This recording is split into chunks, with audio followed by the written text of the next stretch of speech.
Senate will come to order. Those not having privilege of the floor will please vacate the chamber. Those in the gallery and those on the floor will please rise. We're led in prayer by the senator from Raleigh. Please remain standing after the prayer as the senator from Marshall leads us in reciting the Pledge of Allegiance. Senator from Raleigh.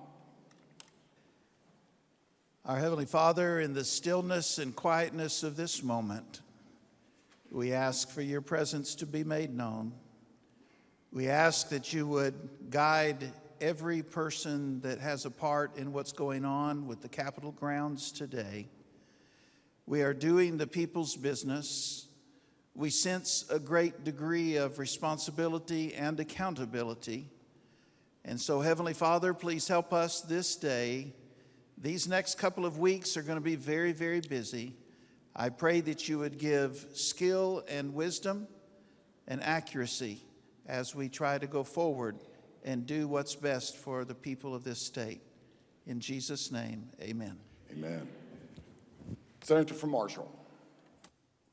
Would the members on the floor and all others in the gallery please join me in the Pledge of Allegiance?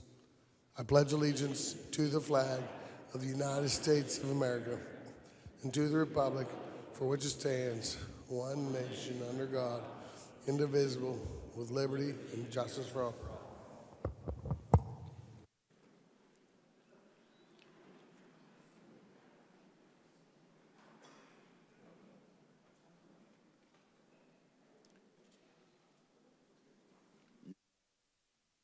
Reading the journal.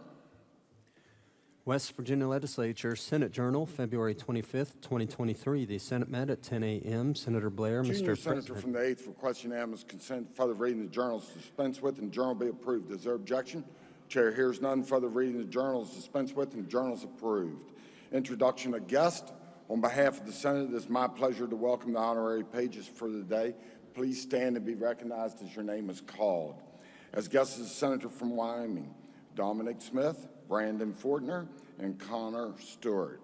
As guests is the Senator from Logan, Duke Harless, Micaiah Goebel, Kiera Jermison, Taylin Napier, and Jaden Brown. As guests is the Senator from Summers, Madeline Baker, Gabriella Houck, and Christian Seibold. Will the Senate please make them feel welcome?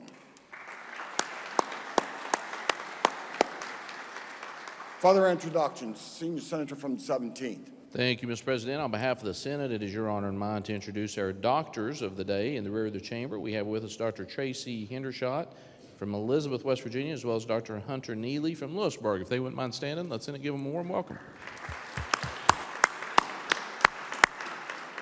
Further introductions, Senator from Summers. Thank you, Mr. President. On behalf of the Senator Greenfriar and myself, we'd like to recognize that today we have with us seated in the President's Gallery the chaperones of our honorary pages. Please stand when I call your name.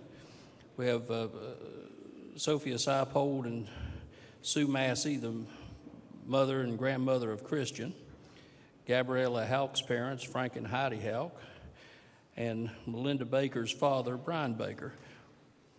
Would the Senate please make them feel welcome?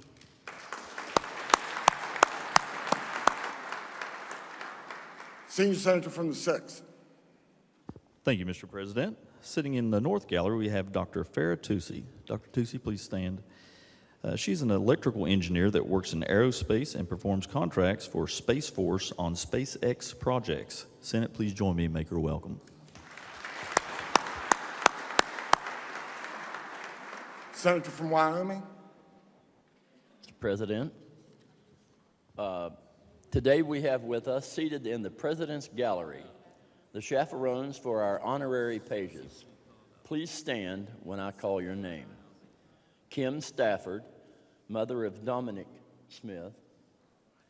Stephen Fortner, father of Brandon Fortner. And parents and brother of Connor Stewart, Jason and Carla Stewart, and Carson Stewart. Thank you. Let's give them a big hand. Senator from Monongalia. Thank you, Mr. President. Seated in your gallery, we have students, faculty, and staff from the field of human resources. I would ask that they stand and the Senate please make them welcome.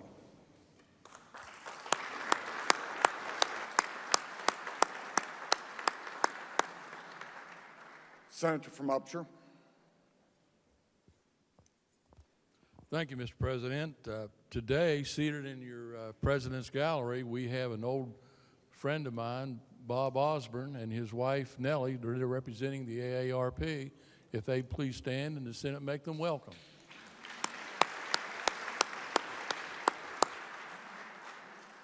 Junior Senator from the 16th.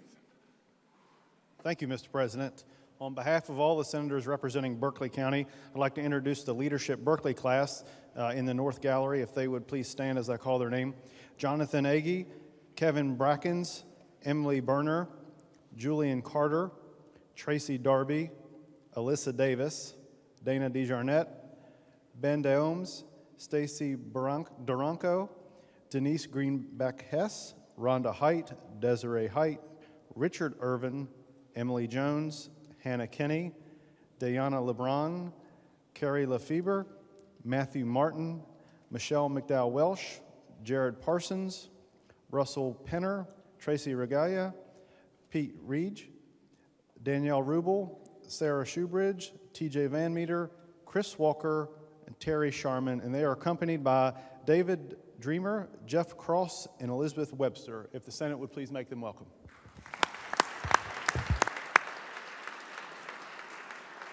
Senator from Logan. Thank you, Mr. President. On behalf of myself and my colleague from the 7th, today we have with us, seated in the President's Gallery, the chaperones of our honorary pages. Please stand when I call your name. Kara's mother, Charlotte Hampton, Talynn's grandmother, Terry Napier, Micah's mother, Stephanie Goebel, and teacher Kyle Suber, and Duke's father, Jeremiah Harless. If the chamber will make them welcome. Thank you very much. Senior Senator from the 17th. Thank you, Mr. President. In your gallery behind me, we have with us members from all over the state of West Virginia representing AARP with their capital advocacy team. They fight constantly to make sure that we're aware of issues involving their members. If they wouldn't mind all standing, let the Senate give you a warm welcome for all you do.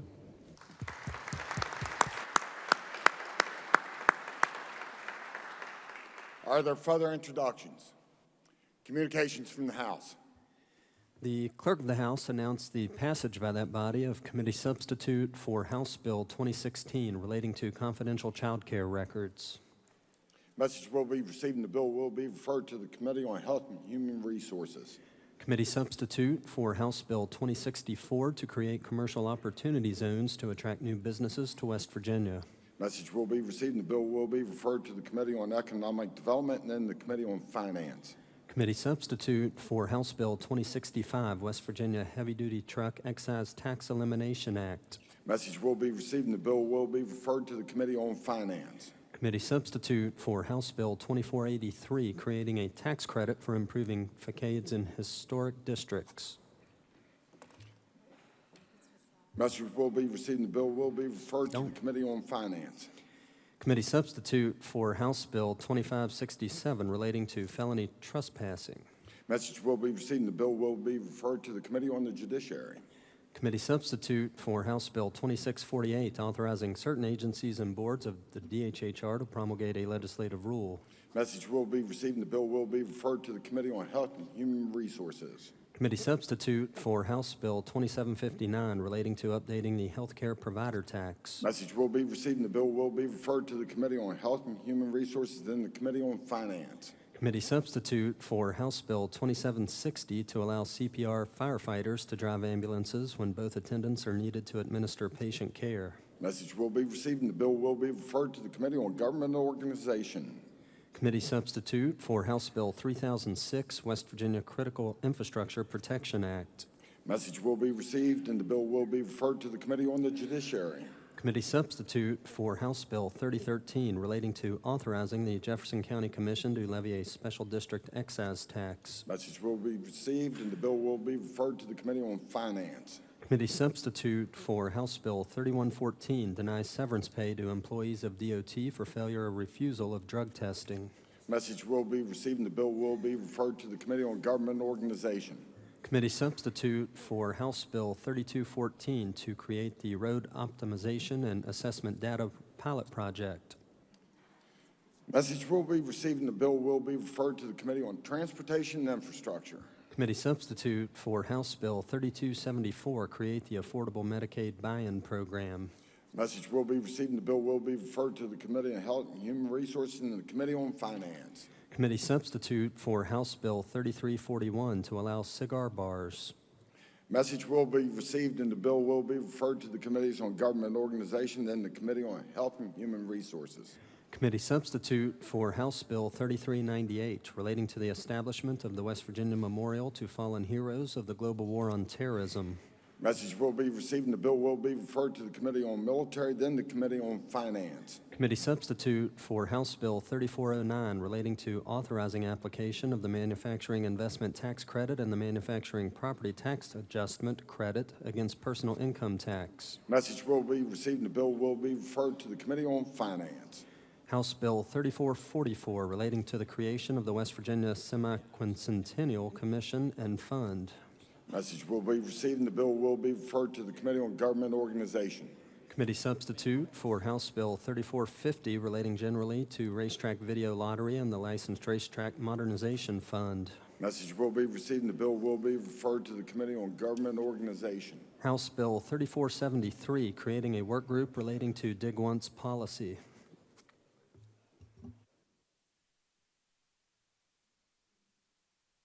Message will be received and the bill will be referred to the Committee on Transportation and Infrastructure. Committee substitute for House Bill 3479 creating requirements for use of unmanned aerial vehicles. Message will be received and the bill will be referred to the Committee on the Judiciary.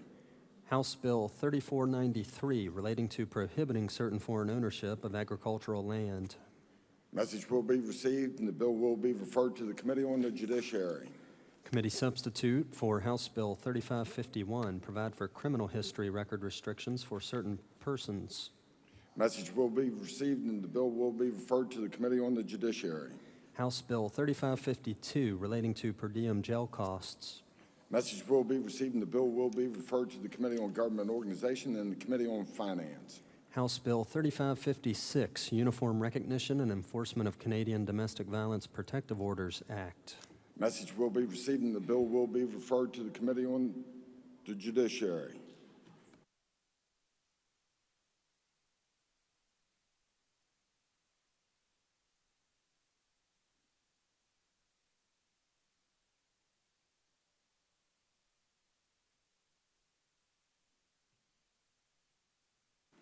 Chair has an announcement on House Bill 2648. There's a correction. The chair would like to make a correction. The bill was referred to the Committee on Health and Human Resources, and that was a mistake. It will be referred to the Committee on the Judiciary.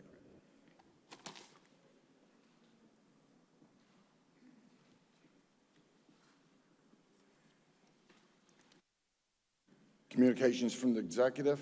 There are none. Reports from standing committees? There are none. Reports from select committees? There are none. Introduction of bills? There are none. Resolutions? Senate Resolution 43 by Senator Rucker designating February 27th, 2023 as Rare Disease Awareness Day. Under the rules of the Senate, the resolution will lie over 1 day. Senate Resolution 44 by Senators Queen, Martin, and Stover recognizing 151st anniversary of Glenville State University. Under the rules of the Senate, the resolution will lie over 1 day. Motions, petitions, There are none. unfinished business. Senate Resolution 40 designating February 27th, 2023 as Human Resources Day. Senator from Monongalia. Thank you, Mr. President. I request unanimous consent that the resolution be taken up for immediate consideration, the committee reference be dispensed with, and the resolution be put upon its adoption. Is there objection? Chair hears none. The clerk will read the resolution. Senate Resolution 40 designating February 27th, 2023 as Human Resources Day at the Legislature. Question is on adoption of the resolution. Is there discussion? Senator from Monongalia. Thank you, Mr. President. The senator from Marion and the senior senator from the 5th and I had an opportunity today to welcome students, faculty, and staff and professionals in the field of human resources. They're seated in the President's Gallery, and today we wish to recognize them with the adoption of this Senate resolution. We're familiar with the traditional role of human resource professionals, hiring, firing, training, and other traditional personnel issues. But with the global pandemic and with changes in our society, the role of human resource professionals has changed dramatically. Morale, productivity, performance, workplace safety, goal setting, and so much more are now the additional duties of human resource professionals. This resolution recognizes the important role that they play in our society and here in West Virginia. Mr. President, I urge adoption of the resolution. Is there further discussion? If not, the question is on adoption of the resolution. All those in favor say aye. Those opposed, no. The ayes appear to have it. The ayes do have it. I declare the resolution adopted. Further resolutions. Senate Resolution 41, recognizing Leadership Berkeley for its service, dedication, and commitment to Berkeley County. Junior Senator from the 16th.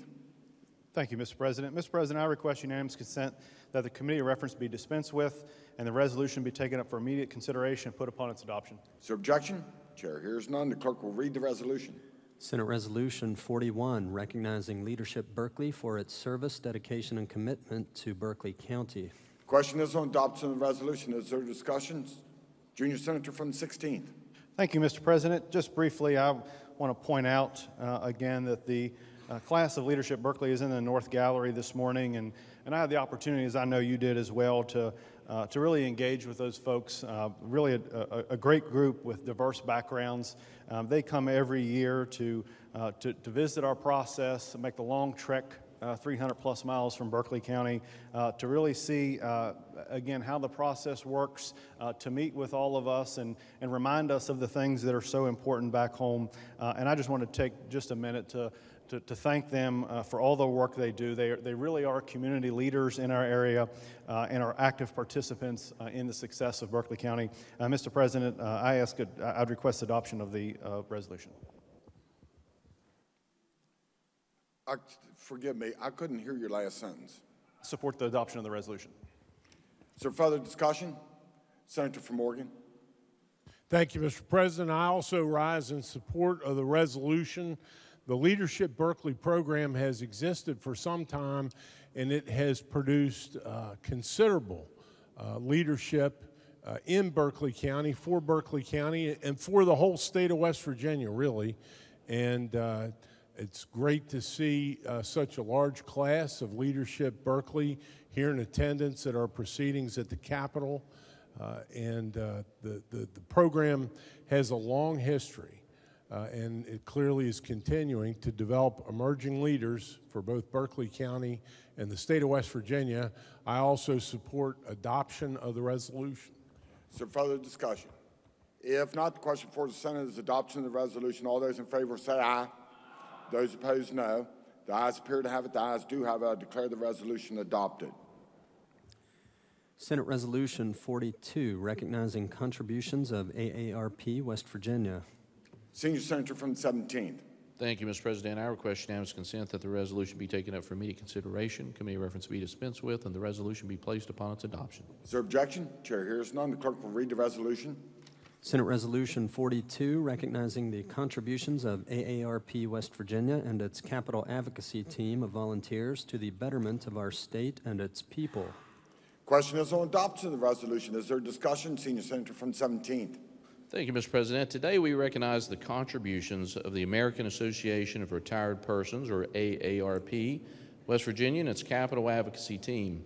They are here literally almost every day, actively engaging with the members of this body as well as the other, making vital contributions to the public discourse at the West Virginia Legislature, engaging with lawmakers here at the state capitol throughout the regular session, as well as the interim meetings throughout the year. AARP's Red Coat advocates bring many years of experience from the private and public sector and are an important face and voice to the legislative process and the development of policies and laws that affect our state's most vulnerable population and all those living and working in the Mountain State. Today, we'd extend our appreciation and gratitude to AARP West Virginia for its advocacy and education efforts that raise awareness around the important issues affecting older West Virginians and their families. I urge adoption. Is there further discussion? If not, the question for the Senate is adoption of the resolution. All those in favor say aye. Those opposed, no. The ayes appear to have it. The ayes do have it. I declare the resolution adopted. Bills on third reading. Engrossed committee substitute for Senate Bill 267, updating law regarding prior authorizations. Third reading of the bill. Question is on passage of the bill. Senior Senator from the 4th. Thank you, Mr. President.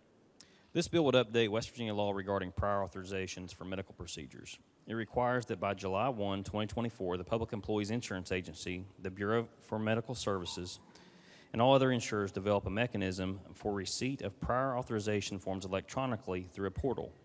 All persons' insurance card would carry the web address for that portal. Modifications have also been made to timeframes for audit and peer review procedures. Requirements regarding what is known as gold carding have also been modified and updated. The insurance commissioner is required to collect data on a quarterly basis to oversee compliance and is permitted to assess civil penalties for violations.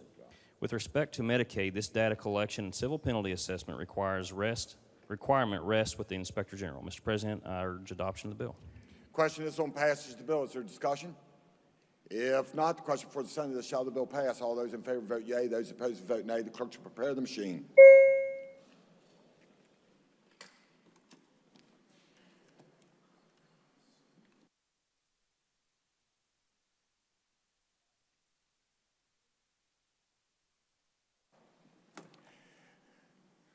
Has every member voted? Has every member voted? If so, the clerk close the machine. Ascertain the results. On this question, 33 yeas, 0 nays, 1 absent, not voting. More than a majority of those present voting having voted in the affirmative, I declare the bill passed. The clerk will communicate the actions of the Senate to the House. Engrossed Senate Bill 438, return to West Virginia Tax Credit Act. Third reading of the bill. Question is on passage of the bill. Senior Senator from the 4th. Thank you, Mr. President. This bill would create a non-refundable tax credit for individuals who had at one time resided in West Virginia, moved out of state, and returned here to reside. The tax credit is $25,000 and would apply to anyone who lived and was employed here for a period of 10 years or who was born here but has not resided here for 10 consecutive years prior to 2023 but returns to reside here after the effective date of December 31, 2023. It also has a sunset date of December 31, 2029. The bill contains a carry-forward provision, but not a carry-back provision. The tax commissioner is granted rulemaking authority and annual report to the Joint Committee on the Workings of the Credit. Mr. President, I urge passage of the bill. Question is on passage of the bill. Is there discussion? If not, the question for the Senate is, shall the bill pass? All those in favor vote yea. Those opposed vote nay. The clerk should prepare the machine. Has every member voted? Has every member voted? If so, the clerk close the machine. Ascertain the results. On this question, 33 yeas, 0 nays, 1 absent, not voting. More than a majority of those present voting having voted in the affirmative, I declare the bill passed. The clerk will communicate the actions of the Senate to the House. Engrossed committee substitute for Senate Bill 522, allocating percentage of county excise taxes for funding improvements to election administration. Third reading of the bill. Question is on passage of the bill. Senior Senator from the 4th. Thank you, Mr. President. Senate Bill 522 speeds up the time frame for counties to start retaining 100% of excise tax on the transfer of real property collected by the state. Whereas an increase in 10% was initially contemplated, under this committee substitute, an increase of 35% would occur in fiscal years 25 and 26. The new portion retained each year, according to this bill, is to be used for specific purposes. Half of the funds must go into a county fund for election security, and half to a fund dedicated to securing electronic real property title recording security. On the year which 100% is attained, 90% of the retained tax goes to the county general fund, and 10% is split in the same way just described. Once the Secretary of State, through rulemaking, determines that the threshold standards for both election and title transfer recording security has been met, all money in excess of that threshold goes to the county's general fund. Mr. President, I urge passage of the bill. Question is on passage of the bill. Is there discussion? If not, the question for the Senate is, shall the bill pass? All those in favor vote yea. Those opposed vote nay. The clerk shall prepare the machine.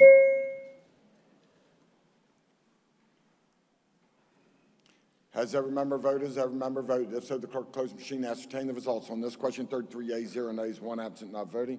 More than a majority of those present and voting having voted in the affirmative, I declare the bill passed. The clerk will communicate the action of the Senate to the House.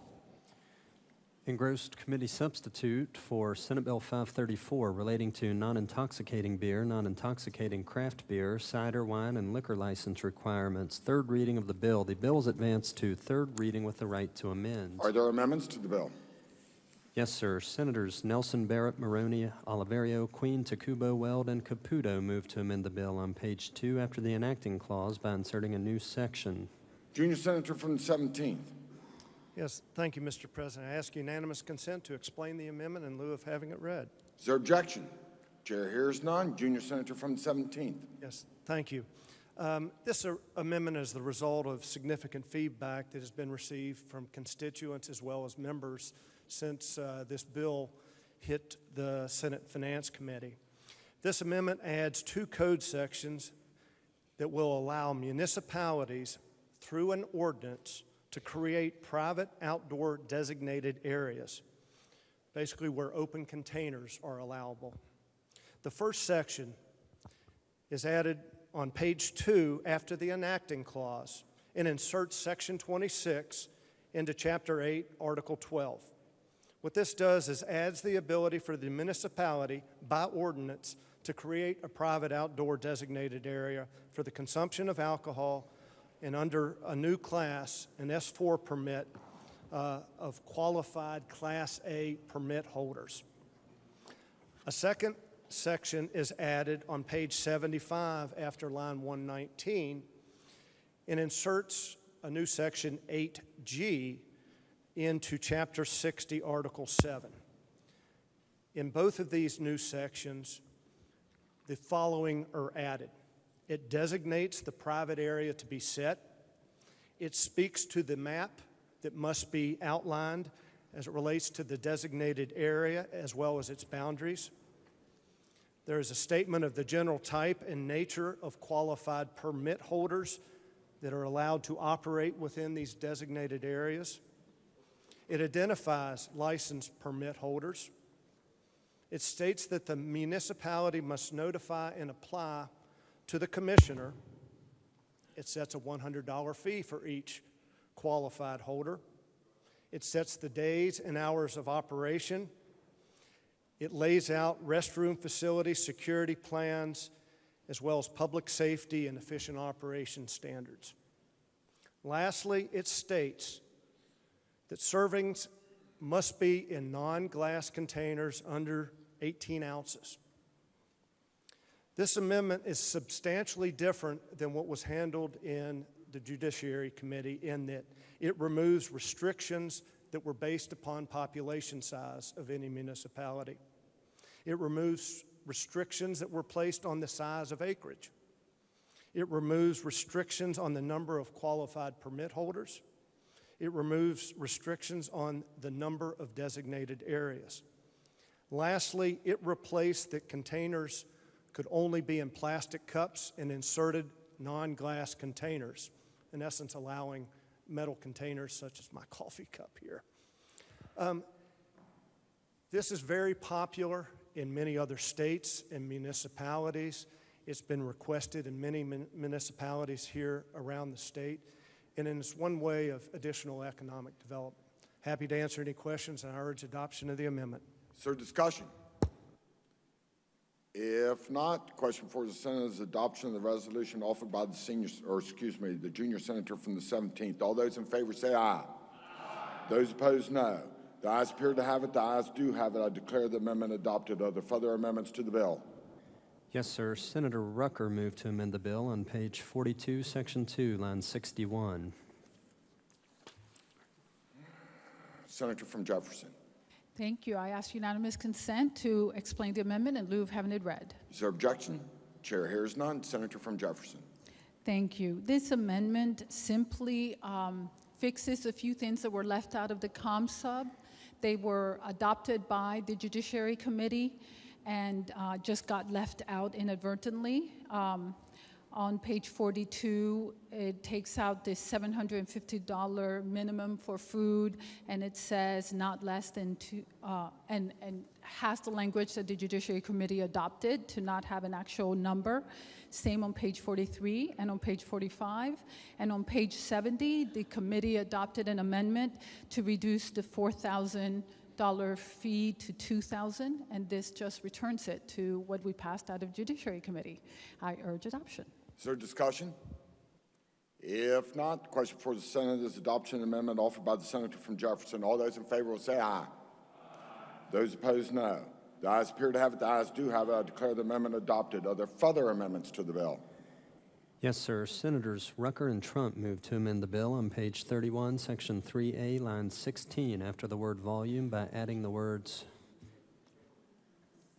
samples may be mixed with each other or non-alcoholic liquids as long as the total amount of the liquor sampled does not exceed 1 1/2 ounces.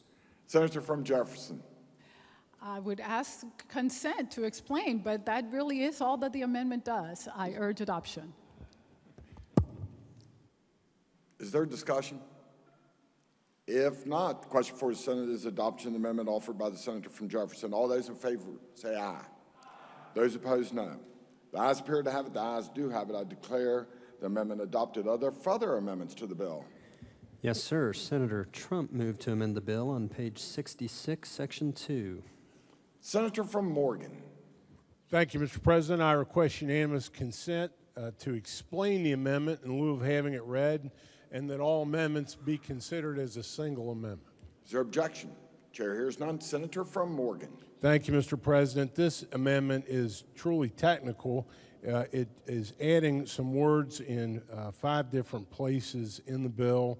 It's changing the word associate to association to make it grammatically correct. And it's adding the word licensed in 3 different places where we're referring to businesses or entities. And in one place, we're striking the word business and inserting in lieu thereof, we're striking the word businesses and inserting the singular in lieu thereof, the word business. Truly technical. I urge adoption of the amendment. Is there discussion? If not, the question for the Senate is adoption of the amendment offered by the senator from Morgan. All those in favor will say aye. Those opposed, no. The ayes appear to have it. The ayes do have it. I declare the amendment adopted. Are there further amendments to the bill? No, sir. The bill will be re-engrossed. The question now is on passage of the bill. Senator from Morgan. Thank you, Mr. President. The committee substitute for Senate Bill 534, as it's now been amended by the Senate, started out really as a cleanup bill from a bill we did last year, and that was House Bill 4848, enacted in the 2022 regular session of the legislature. This bill amends and reenacts 7 different sections in the Beer Code, Chapter 11, Article 16, our non-intoxicating beer article, and it amends and reenacts 7 different sections in Chapter 60 in Article 3A, Article 4, and Article 7 and 8, all relating to alcohol and distilled spirits. And then it creates new sections now, given the amendments that were adopted and others that were in the committee substitute. New sections occur in Chapter 8, Article 12.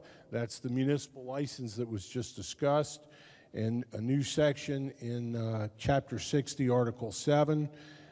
Actually 3 there, and they're designated as Sections 2A, Section 8A, and Section 8G. And then finally, there's a new section in Chapter 60, Article 8, which is designated as Section 8G. As said, the legislation started out as cleanup and to clarify the enactment from last year. It does a few other things, maybe several other things is the right word, more than just a few. And I'll run through those now, Mr. President, for the Senate. In order to expand tourism opportunities in West Virginia, this bill will grant manufacturing licenses a limited off-site retail privilege at private fairs and festivals when everyone agrees to permit such activity. The bill now, based on the First Amendment that was adopted, it authorizes municipalities to establish private outdoor designated areas that are zoned for alcohol consumption in that area for alcohol drinks sold by qualified permit holders who are Class A licensees. The bill allows a product I've not heard of before, but I'm eager to learn about: beer slushies. Maybe members of this body who are familiar with the product, I don't know. But the bill will permit that. It would be currently unpermitted under our present law. The bill requires payment of taxes and fees, of course. It removes the one-time gallonage cap on distilleries, mini distilleries, and micro distilleries. And so that's an area of some burgeoning growth in West Virginia. The bill clarifies that micro distilleries are subject to some general provisions of the code that are applicable to many distilleries and distilleries. The bill will create private food court license and private coliseum or center license. And that may be of interest to our visitors here from Leadership Berkeley, because one of the areas in the state where we're told there's an interest in that is for the old Dunn and Seibert building on King Street in Martinsburg. But the idea would be you could have a single licensee who can sell alcoholic spirits or beers and have multiple restaurants spoked around that, perhaps as a hub. But this would permit that, which is currently unpermitted. Now our current law requires that every food provider who's going to, where there will be a sale of spirits, have a ABC license. So the bill will clarify dual licensing provisions, so a fair and festival can duly operate as a private coliseum or center. It permits wine restaurants to operate a separately licensed but connected wine specialty shop. So now, under our law, that's impermissible. This would affect a change in that. The bill modifies some on-site food requirements to offset food price measures for private club bars and private cigar shops. The bill updates some definitions and requirements. It allows manufacturers to substitute portable kitchen and food trucks to meet the kitchen requirements, but it contains a proviso that says such a substitution permits alcohol sales only when the food truck is operating at the manufacturer's location. So as senators likely know, there is a requirement for any private club that they serve food. They have and serve food. This will allow a food truck to suffice for that requirement. The bill permits freestanding liquor retail outlets a little greater flexibility with respect to sampling. That right now is limited to 1 ounce. And the amendment, one of the 3 or 4 amendments we just adopted, raises the total to 1.5 ounces, and it would allow separate sampling. In other words, a customer could go into a freestanding liquor store and sample 3 different bourbons, but limited to 1/2 ounce of each. And then I think under the amendment that was just adopted, it would allow perhaps the creation of and the sampling of a mixed drink or cocktail, but again, all subject to the total limit of 1.5 ounces at the sampling. We're not, we want to make sure we're not going to have people imbibe more than that in the way of samples or free liquor at a freestanding liquor store. The bill permits an exception to admission to dance hall requirements for a private coliseum center, private food court, and the private outdoor designated area. Mr. President, on the whole, I think the bill is a good bill. It fixes some problems we had from last year. I think it's been improved in the last 15 minutes by the members of this body with amendments, and I'll be happy to answer questions senators may have. Otherwise, I urge the passage of the bill. Question is on passage of the bill. Is there discussion? If not, the question before the Senate is, shall the bill pass? All those in favor vote yea. Those opposed vote nay. The clerk shall prepare the machine.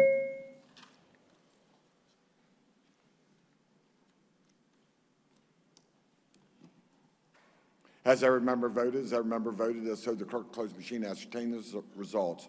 On this question, 25 yeas, 8 nays, 1 absent and not voting. More than a majority of those present and voting having voted in the affirmative, I declare the bill passed. The clerk has a title amendment. Senator Trump moved to amend the title of the bill. The question is on adoption of the title amendment. All those in favor will say aye. Those opposed, no. The ayes appear to have it. The ayes do have it. I declare the title amendment adopted. The clerk will communicate the actions of the Senate to the House. Engrossed committee substitute for Senate Bill 561 relating to administration of West Virginia Drinking Water Treatment Revolving Fund Act. Third reading of the bill. The bill is advanced to third reading with the right to amend. Are there amendments to the bill? Yes, sir. Senator Tarr moved to amend the bill on page 7, section 7. Senior Senator from the 4th. Thank you, Mr. President. I ask unanimous consent to explain the amendment in lieu of having it read. Is there objection? Chair hears none. Senior Senator from the 4th. Mr. President, the committee substitute for Senate Bill 561 transfers administration of the State Drinking Water Treatment Revolving Fund from the Bureau of Public Health to the Department of Environmental Protection. It does so by repealing the article of code regarding administration of the fund by public health and creating a new article of code under the DEP. Part of that new article gives the DEP rulemaking authority over the Water and Construction Grants Program. This amendment adds a sentence in that section that clarifies that until the DEP's rules are promulgated and passed by the legislature, the current rule in place that controls that program remains effective. This smooths the transition of the revolving fund and ensures that there is no stoppage of water construction grants while rules are being promulgated. Mr. President, urge adoption. Is there discussion? If not, question for the Senate is adoption of the amendment offered by the senior senator from the 4th. All those in favor will say aye. Those opposed, no. The ayes appear to have it. The ayes do have it. I declare the amendment adopted. Are there further amendments to the bill? No, sir. The bill will be re-engrossed. Question now is on passage of the bill. Senior Senator from the 4th. Thank you, Mr. President. As this body just heard, this bill simply moves administration of the Drinking Water Treatment Revolving Fund from DHHR to DEP. The fund would still be managed by the Water Development Authority, but now under the direction of DEP. I urge passage of the bill. Question is on passage of the bill. Is there discussion? If not, the question for the Senate is, shall the bill pass? All those in favor vote yea. Those opposed vote nay. The clerk shall prepare the machine. Has every member voted? Has every member voted? If so, the clerk close the machine. Ascertain the results. On this question, 33 yeas, 0 nays, 1 absent, not voting. More than a majority of those present and voting having voted in the affirmative, I declare the bill passed. The clerk will communicate the action of the Senate to the House. Engrossed committee substitute for Senate Bill 576, creating Securities Restitution Assistance Fund for victims of securities violations. Third reading of the bill. The question is on passage of the bill. Senator from Brooke. Thank you, Mr. President. This bill creates a new article under our State Uniform Securities Act. It establishes a new fund in the state treasury dedicated to helping assist restitution payments to victims of securities fraud. The fund, which would be named the Securities Restitution Assistance Fund, would be administered by the state auditor in his or her capacity of Commissioner of Securities. The way the fund would work is that if a victim of securities fraud or a claimant who is legally allowed to stand in for that individual receives a final order from either the auditor or a court of competent jurisdiction awarding some amount of restitution, up to $25,000 can be granted out of this fund, or up to 25% of the total amount awarded, whichever is greater.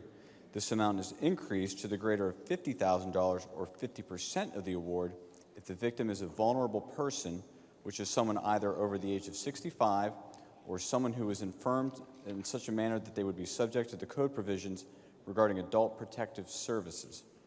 Only West Virginia residents at the time of the violation are eligible to receive assistance from this fund. The state also gains a cause of action against the perpetrator to recover money dispersed owing to the perpetrator's violation. If the victim does eventually receive restitution from a source not from the fund in any amount, when combined with the assistance from the fund, that is more than the total award must be given and deposited back into the fund. Restitution assistance awarded from the fund is not subject to any recovery from any creditor other than the state of West Virginia. The state auditor is also given permissive rulemaking authority under the bill.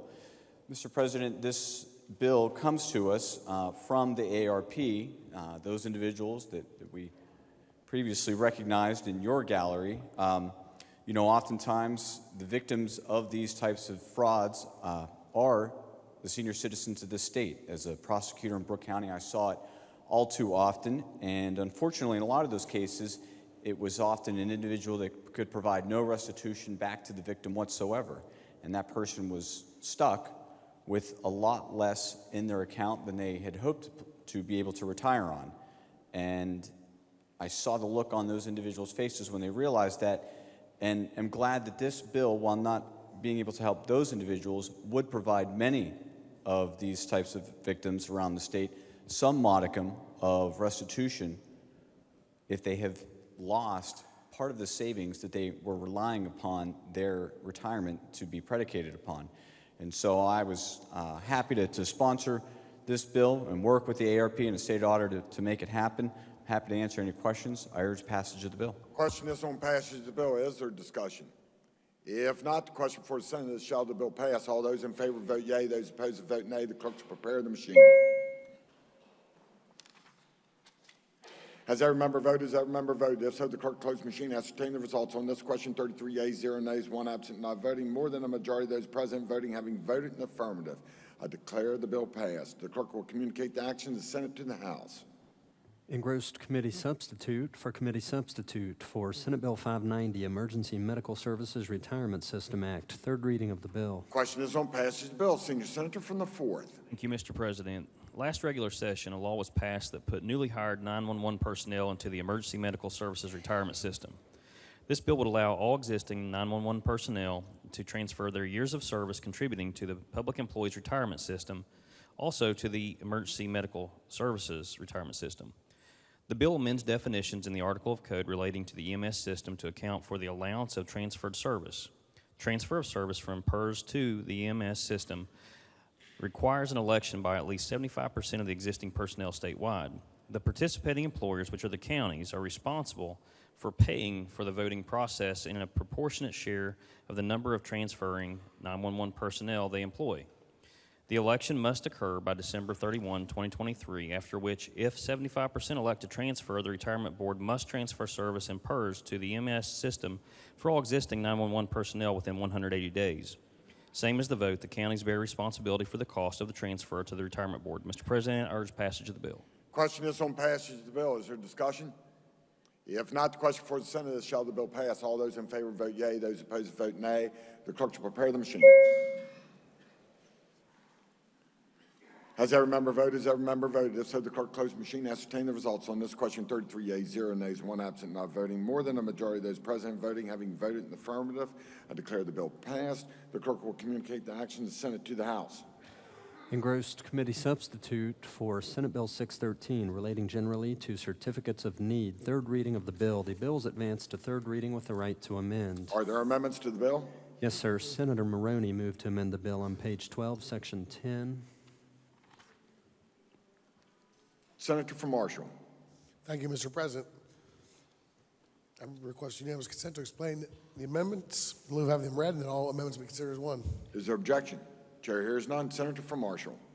Thank you, Mr. President. The first part of this amendment relates to the private office practice exemption for MRI. It states that a fixed site MRI can be acquired.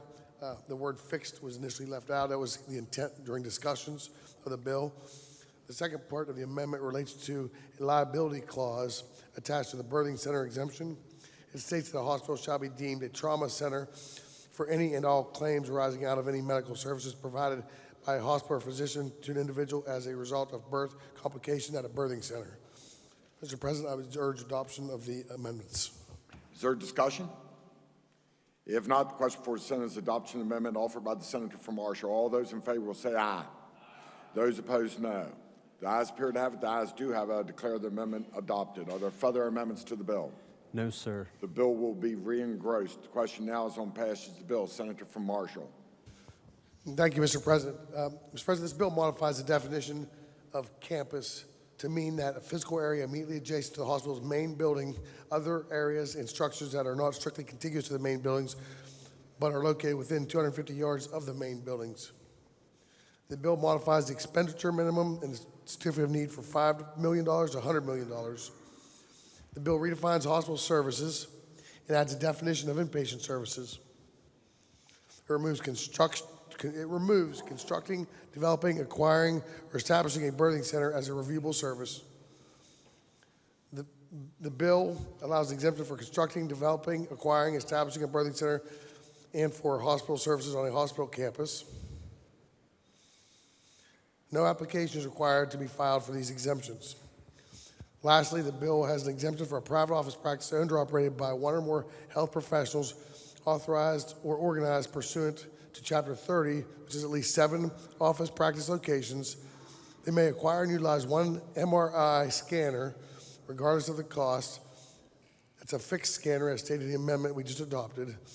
To qualify, 75% of the MRI exams are for the patients of the private office practice of the total MRI scans performed by that scanner. The bill permits the West Virginia Healthcare Authority to collect data on the number of patients who have been provided MRI services. No application is needed for this exemption. The bill also removes an exemption for the development of a birthing center by a hospital. Just to explain a little bit in more detail, the first part of this bill about the campus, this allows hospitals in West Virginia to compete against each other. So a hospital's main building, within 250 yards of that main building is considered their campus. They're essentially removed from any certificate of need processes for standard inpatient services within this area. Moving the birthing center exemption, or giving the birthing centers an exemption, means any hospital or outside the hospital can construct or develop a birthing center. As adopted by the amendment, there's some liability protections for the hospitals in those settings. Lastly, on a day where there's a lot of people from the Eastern Panhandle in the gallery, the exemption for the MRI in the private practice settings for 7 or more office practices, it was kind of developed and spurred by those coming from the Eastern Panhandle that stated there was a need, and this should help with the ease of them obtaining imaging services, especially with MRI. Mr. President, I would urge passage of the bill. Question is on passage of the bill. Is there discussion? Senator from Jefferson. Thank you, Mr. President. I just want to briefly rise in support of this bill, and I want to thank the chair of the Health Committee for his work. This is something that is very important to the Eastern Panhandle and something we've been working on for many years. Is this perfect? No. Is there more we could do regarding CON? Absolutely. But this is a great first step, and I consider it a really important bill.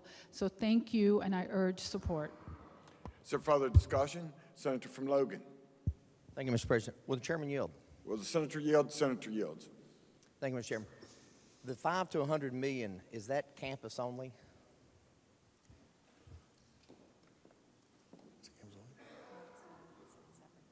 The $100 million it's everything, and campus and non-campus.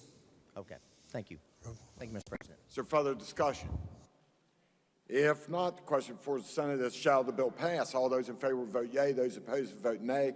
The clerk shall prepare the machine.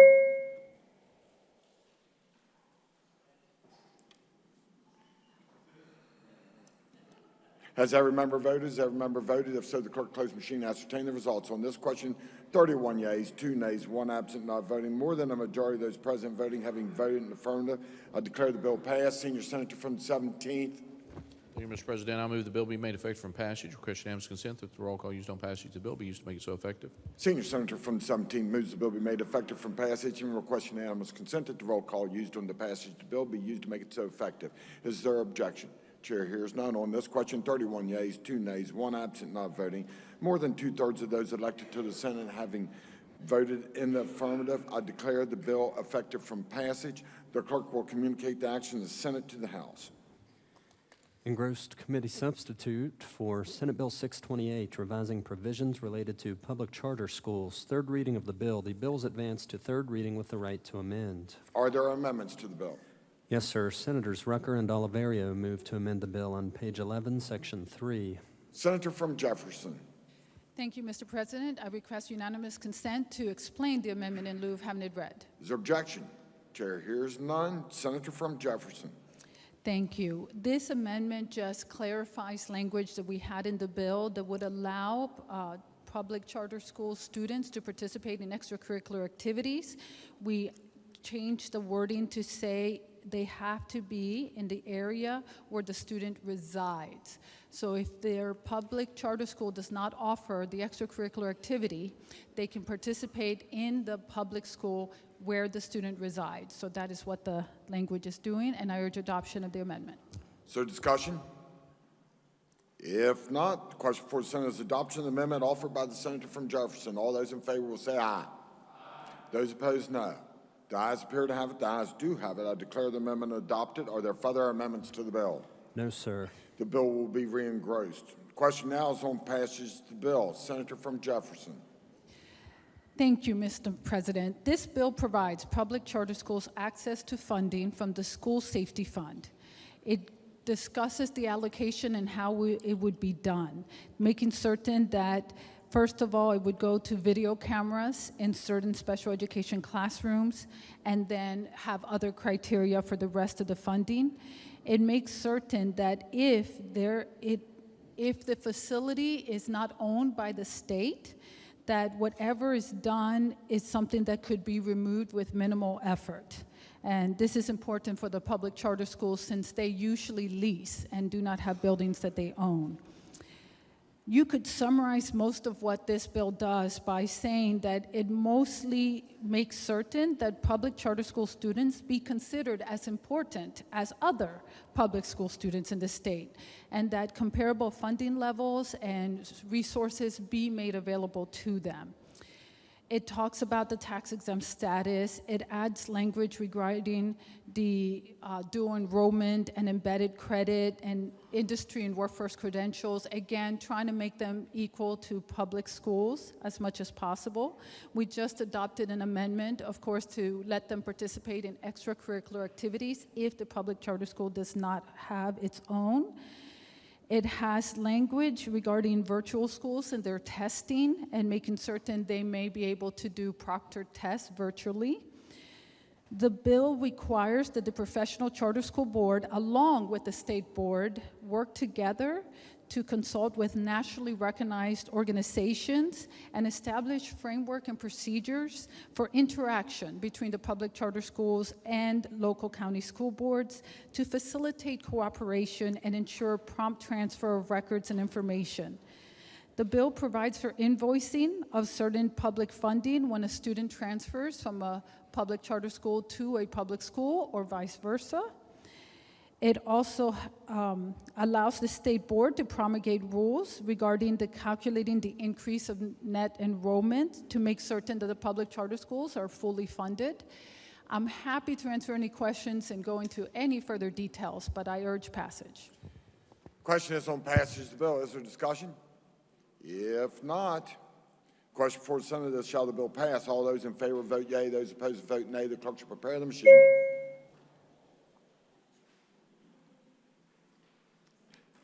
Has every member voted? Has every member voted? If so, the clerk close the machine. Ascertain the results on this question. 32 yeas, 1 nay, 1 absent, not voting.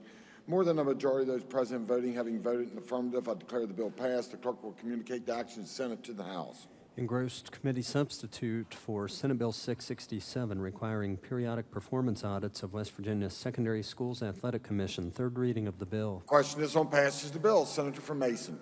Thank you, Mr. President. The proposed committee substitute adds a new section which requires the legislative auditor to conduct performance audits of the commission.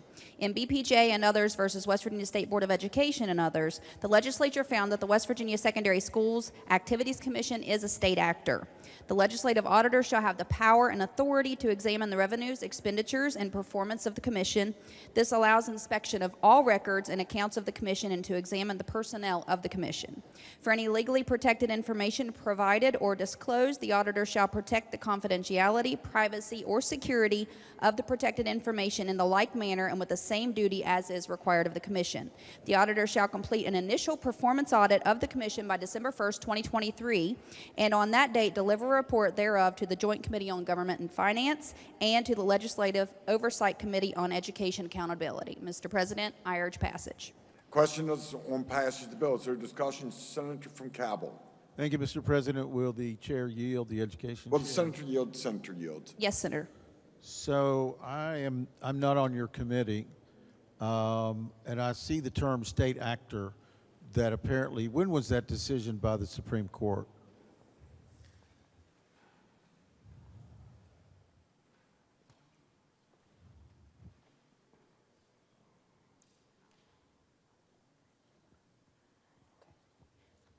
Okay, they apparently it is under appeal currently.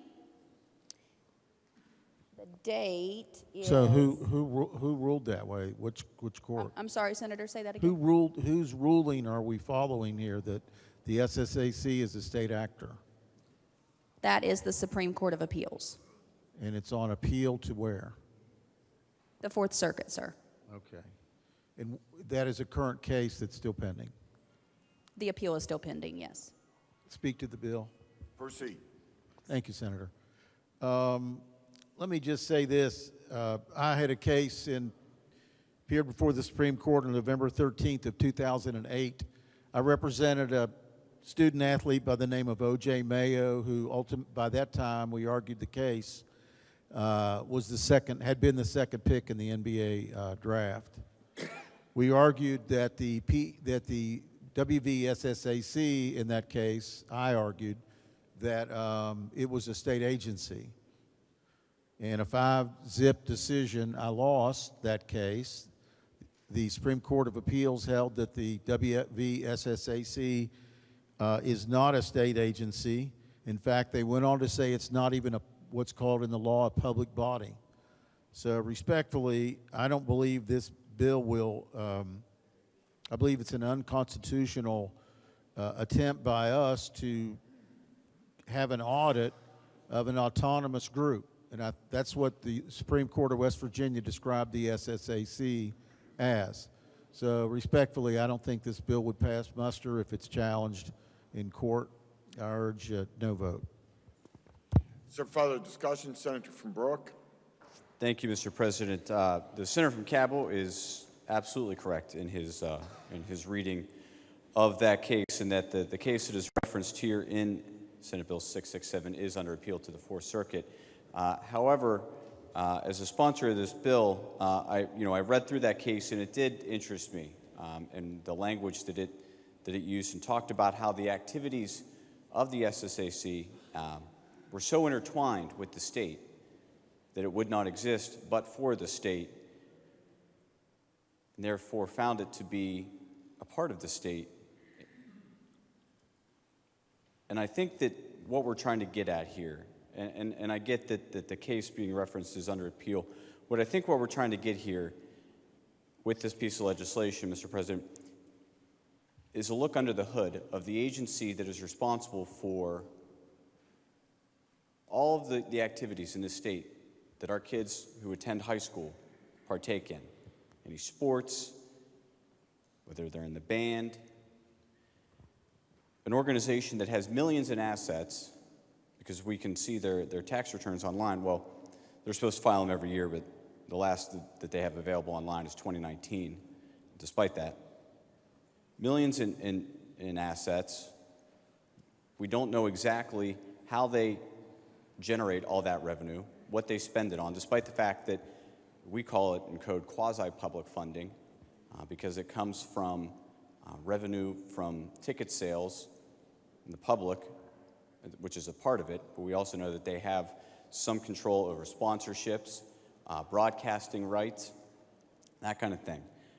We also know, and I've talked about it on the Senate floor, that in 1 year alone they spent over $70,000 in legal fees just to make sure that 15-year-old boys and girls couldn't play volleyball and basketball. So I think that what this bill is trying to get at is greater transparency in the activities and actions of an organization that has such control over the high school students of this state and whether or not they can play sports. I mean, we saw this past weekend at a wrestling tournament, or it might have been last week at a wrestling tournament. Now there's concerns over the scales that were being used by the SSAC for weigh-ins for that, and there's a court case pending as a result. And so we're just trying to get a better idea of how the students of this state are being managed, and what they're trying to do is just play sports and attend school. And so I support the bill. Thank you, Mr. President. Is there further discussion? If not, the question for the Senate is, shall the bill pass? All those in favor vote yea. Those opposed vote nay. The clerk should prepare the machine.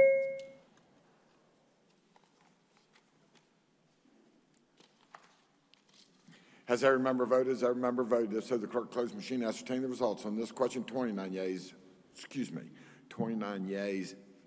4 nays, 1 absent not voting. More than a majority of those present voting having voted in the affirmative, I declare the bill passed. The clerk will communicate the action of the Senate to the House.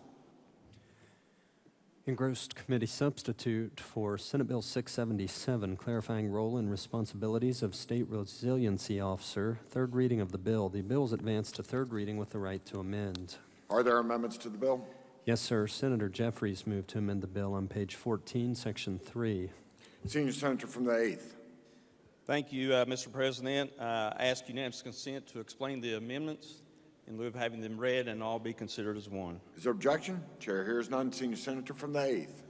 Thank you, Mr. President. The amendments make 3 changes to the bill. 2 of them are cleanup in nature.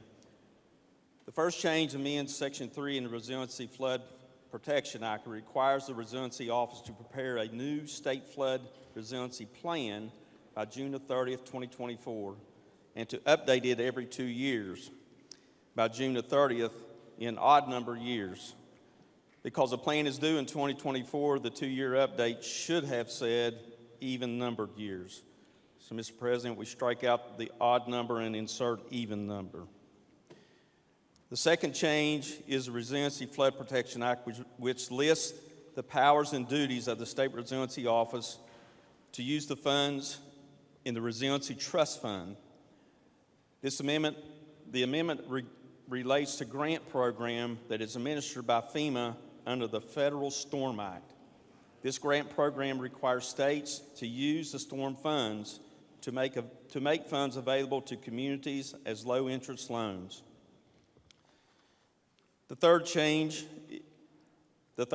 amends Section 15 in the State Resiliency Flood and Protection Act, which exempts 2 trust funds, the West Virginia Disaster Recovery Fund and the West Virginia Flood Resiliency Fund. The current version of this refers to the Disaster Recovery Fund twice. This amendment corrects the technical cleanup and refers to the funds as West Virginia Disaster Recovery Fund and West Virginia Flood Resiliency Fund. I urge adoption of the amendment. Is there discussion? If not, question for the Senate is adoption of the amendment offered by the Senior Senator from the 8th. All those in favor will say aye. Those opposed, no. The ayes appear to have it. The ayes do have it. I declare the amendment adopted. Are there further amendments to the bill?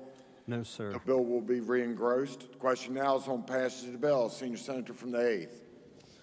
Thank you, Mr. President. Senate Bill 677. This bill moves the West Virginia Disaster Recovery Trust Fund and related provisions from the Division of Homeland Security and Emergency Management article to the State Resiliency Office and the Flood Protection Fund. The Flood Protection Fund is administered by the State Resiliency Office in a unit of Homeland Security. The Disaster Fund is used to protect a comprehensive and coordinated statewide resiliency and flood protection planning program to save lives and develop a community and economic resiliency plan, including but not limited to reducing or mitigating flood damage while supporting economic growth and protecting the environment. The bill also establishes a West Virginia Resiliency Trust Fund in the Flood Protection Act, like the Disaster Trust Fund. The Flood Resiliency Trust Fund contains provisions for disbursement, powers, and duties of the State Resiliency Office relating to the Flood Trust Fund, a prohibition on the fund renewing the benefit of the board members and officers and the tax-exempt status of the Flood Trust Fund. The Flood Resiliency Trust Fund will be used to implement the Flood Resiliency Plan, which provides the flood prevention and protection and provides assistance and restoration activities to the communities. Finally, the bill clarifies the role and responsibilities of the Trust Resiliency Office and the State Resiliency Office. Mr. President, there was a lot of work that was done on this piece of legislation. I want to thank the Senator from Mercer for his time and effort that he put into this, and his staff and everyone that was involved. I urge passage of the bill. Question is on passage of the bill. Is there discussion? If not, the question before the Senate is, shall the bill pass? All those in favor vote yea. Those opposed vote nay. The clerk shall prepare the machine. Has every member voted? Has every member voted? If so, the clerk close the machine. Ascertain the results on this question. 33 yeas, 0 nays, 1 absent, not voting. More than a majority of those present voting. Having voted in the affirmative, I declare the bill passed. The clerk will communicate the actions of the Senate to the House.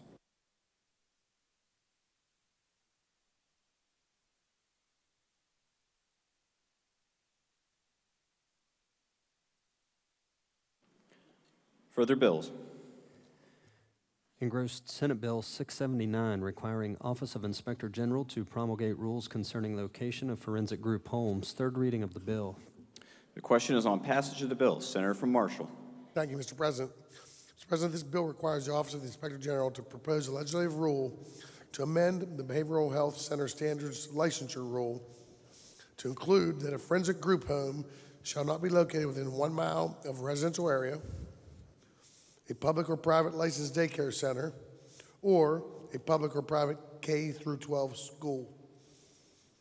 The bill also provides that the Office of the Inspector General may grant a variance to an existing group home referenced in the bill only if a facility demonstrates that it has adequate patient population controls and that it otherwise meets the requirements set forth in the amended rule. Mr. President, I urge passage of the bill. The question is on passage of the bill. Is there discussion? Seeing none, if not, the question before the Senate is, shall the bill pass? All those in favor will vote yea. All those opposed will vote nay. The clerk will prepare the machine.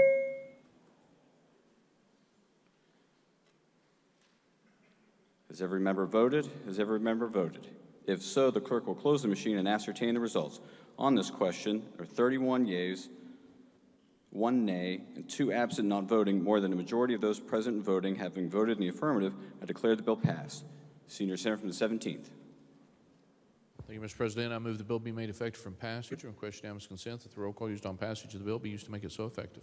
Senior Senator from the 17th moves that the bill be made effective from passage and requests unanimous consent that the roll call used on the passage of the bill be used to make it so effective. Is there objection? Chair hears none. On this question, 31 yeas, 1 nay, and 2 absent and not voting. More than 2/3 of those elected to the Senate having voted in the affirmative, I declare the bill effective from passage. The clerk will communicate the action of the Senate to the House.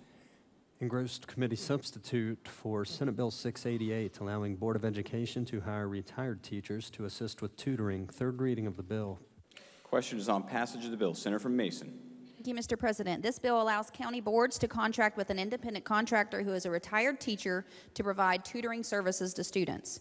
Before entering into a contract with the tutor, the county board must require an applicant to provide proof that he or she is a citizen of the United States, has retired from his or her job as a teacher, meets any other requirements imposed by the county board that apply to current teachers, has appropriate liability insurance at the applicant's expense if the county board determines to impose that requirement.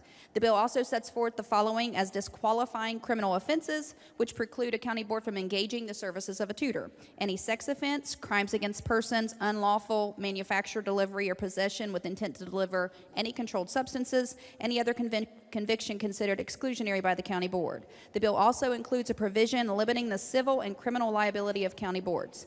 And the bill also provides that county boards are not subject to purchasing division requirements when contracting for the tutoring services. Nothing requires a county board to contract for the tutoring services. An independent contractor tutor is not eligible for any state-sponsored or offered state benefit plan, and participation in the tutoring program does not affect the retired teacher's retirement benefits. I'm happy to answer any questions, Mr. President. I urge passage. The question is on passage of the bill. Is there discussion? Senator from Jefferson. Thank you. Would the senator yield? Will the senator yield? Senator yields. Yes, thank you. You mentioned citizens. Do you also allow legal aliens to be able to perform this? Did you say illegal or legal? No, legal aliens. As long as they are a U.S. citizen and they have a teaching certificate and are retired as a teacher. You may not know this, but we allow teachers to be certified in the state and just be legal aliens, to be, to have green cards, like I did when I taught. Okay. So is that language in here, or is it right now not included? This specifies specifically U.S. citizens. Okay, well, I didn't know about that, so I would have probably proposed an amendment to just allow them in those rare circumstances, but I could tell you that there are legal aliens that are certified to teach in this state and would probably appreciate being included. Good point. Thank you, Senator. Thank you, sir. Is there further discussion? If not, the question for the Senate is, shall the bill pass? All those in favor vote yea. Those opposed vote nay. The clerk shall prepare the machine. Has every member voted? Has every member voted? If so, the clerk will close the machine, ascertain the results on this question. 33 yeas, 0 nays, 1 absent, not voting. More than a majority of those present voting having voted in the affirmative, I declare the bill passed. The clerk will communicate. So I want to ask about 3 different scenarios. And again, I think it's fair to ask these questions. The first one is with respect to immunizations, which this body we have some of the strictest immunization laws in the United States. So could this statute be used potentially to strike down an immunization law for children attending school? I cannot tell you if it would be used to strike down an immunization law. What I can tell you is that if a case came before the court and one alleged that their sincerely held religious beliefs were encumbered by a law or an ordinance, that the court would have to make a determination: is the act or omission a true exercise of religion? Is the burden upon the true exercise of religion essential to further a compelling governmental interest? Is this the least restrictive means of furthering that compelling governmental interest? Is the government treating religious conduct more restrictively than any conduct of reasonable comparable nature? Is the government treating religious conduct more restrictively than any comparable conduct because of economic need or benefit? As I stated, we could go through your other 2 scenarios or this scenario, and my answer is going to be the same. It is a judicial test. Okay, I've got one more scenario. I'll take the other one off the table, but this scenario is actually spelled out in the statute. What about abortion? What about somebody who we heard back in the fall about certain religious groups that believe in the right to abortion, including the Jewish faith, including some different Christian faiths? So what does the statute say about that? The statute, I'm not going to read it verbatim, but it's very clear. It's on the last page of the bill, subsection 2. Okay. And Am I correct that answer.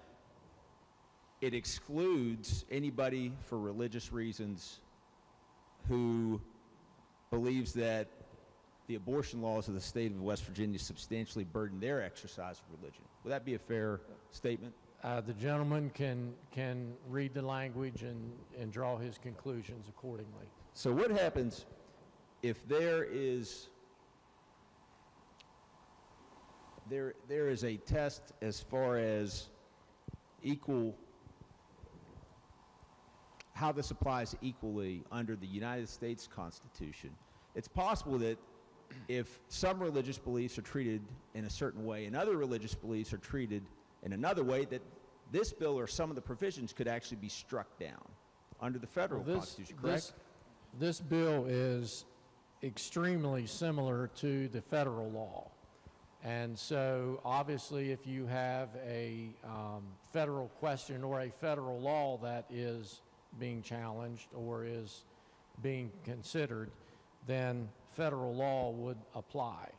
Okay. And as you know, the courts have determined that the federal religious freedom law does not apply to state actions. And so hence that's why we're here discussing a state bill. Thank you very much for your patience in answering those questions. Mr. Speaker, may I speak to the bill. Gentleman is recognized. So again, we're looking at this bill as a shield, but also a sword. And there are a number of different questions that the gentleman from the 51st can't answer or doesn't want to answer about the length this bill will go in striking down other laws or other rights that people might have. And I think it's important, again, when you look at the federal law and the reason it was passed back in the 1990s, it had to do with religious drug use. So what about those Rastafarians? Or maybe the newly Rastafarian people in the state of West Virginia? Are they able to get around our drug laws? We've already heard an amendment that relates to the Human Rights Act, and we had an amendment that would have excluded that because, again, I've heard from a number of different people, oh, well, this bill really doesn't do anything to those ordinances. That's not who it's aimed at. But that amendment failed. It would not have hurt the bill if that was really true.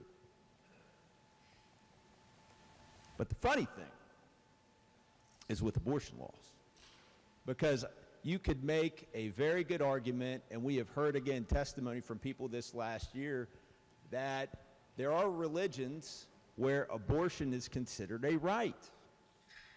So let me tell you what might happen. If there is a federal use of equal protection, someone can do a lawsuit that tries to take this law and strikes down maybe not the whole law, but that last exception with respect to abortion. And I think some of the people in this room might not be so happy if the rest of the law was left intact, and then we start to get lawsuits saying that all the bills that we passed this last year, in fact, infringe on people's religious freedoms and are therefore unconstitutional. That would not take any further act of the legislature. That is something that courts can do, not striking down the whole law, but striking down the part of it that's unconstitutional. So you may very well be doing something with this law that you're not intending to do. So it's a sword, it's a shield, and I think the worst thing about it, though, is the message that we're sending to businesses. We already had the debate on Form Energy, which I think very well could have made CEOs say, I don't know if I want to deal with this. And instead of doing more to try to help encourage businesses to come here, to provide a welcoming atmosphere, I think we're doing the same thing again with RFRA. It's another unforced error. So therefore, I'm against the bill. Thank you. Gentleman from the 29th, Dillon's recognized. Thank you, Mr. Speaker. The following words are enshrined in our state constitution.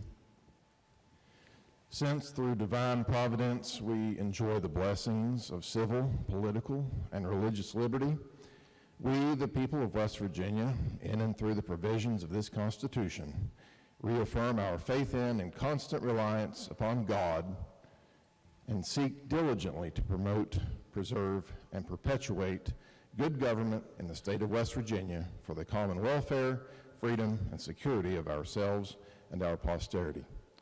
I'm so thankful today that our religious liberty doesn't come from something we do in this room. It comes through divine providence from God Himself. And I'm so thankful that we have the opportunity today to simply codify this existing fact that individuals have a right to act upon their convictions at all levels throughout their lives. Thank you. I will be a strong yes, yay vote today. Gentleman from the 54th, Dr. Pushkin's recognized.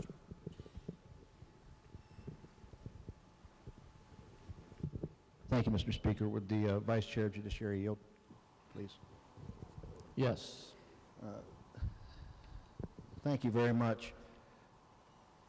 So, obviously, this bill is meant to strengthen the protection for religious freedoms in the state of West Virginia. Do you agree with that statement? I'm sorry. Could you?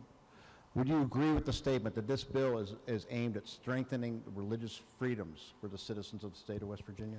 Well, I will agree that the title is Equal Protection for Religious Act. Equal protection. Equal Protection for Religion Act, yes. For all religions? Yes. Okay. Can you name any instances where one's religious freedom has been infringed upon here in West Virginia? You know, I'm not going to get into that. We could discuss and define scenarios all day long. I'm not talking about all futures. I'm saying is this is a judicial test that when these types of laws come before the court, it provides the process upon which the court will follow to resolve the case. Thank you. I read the bill. I'm not asking you about future scenarios. I'm talking about past history, things that actually happened or didn't happen, and you can't name one instance. I didn't say I couldn't. I said I wouldn't. Thank you. Okay. But do you believe that this bill would protect the rights of religious minorities in this state? That's something that's important to me. Would this bill protect the rights of those who don't worship like the majority? It does not play favoritism to a majority religion or a minority religion. It's equal, equal protection. So it doesn't play favoritism. A couple more questions. When was this bill read a first time?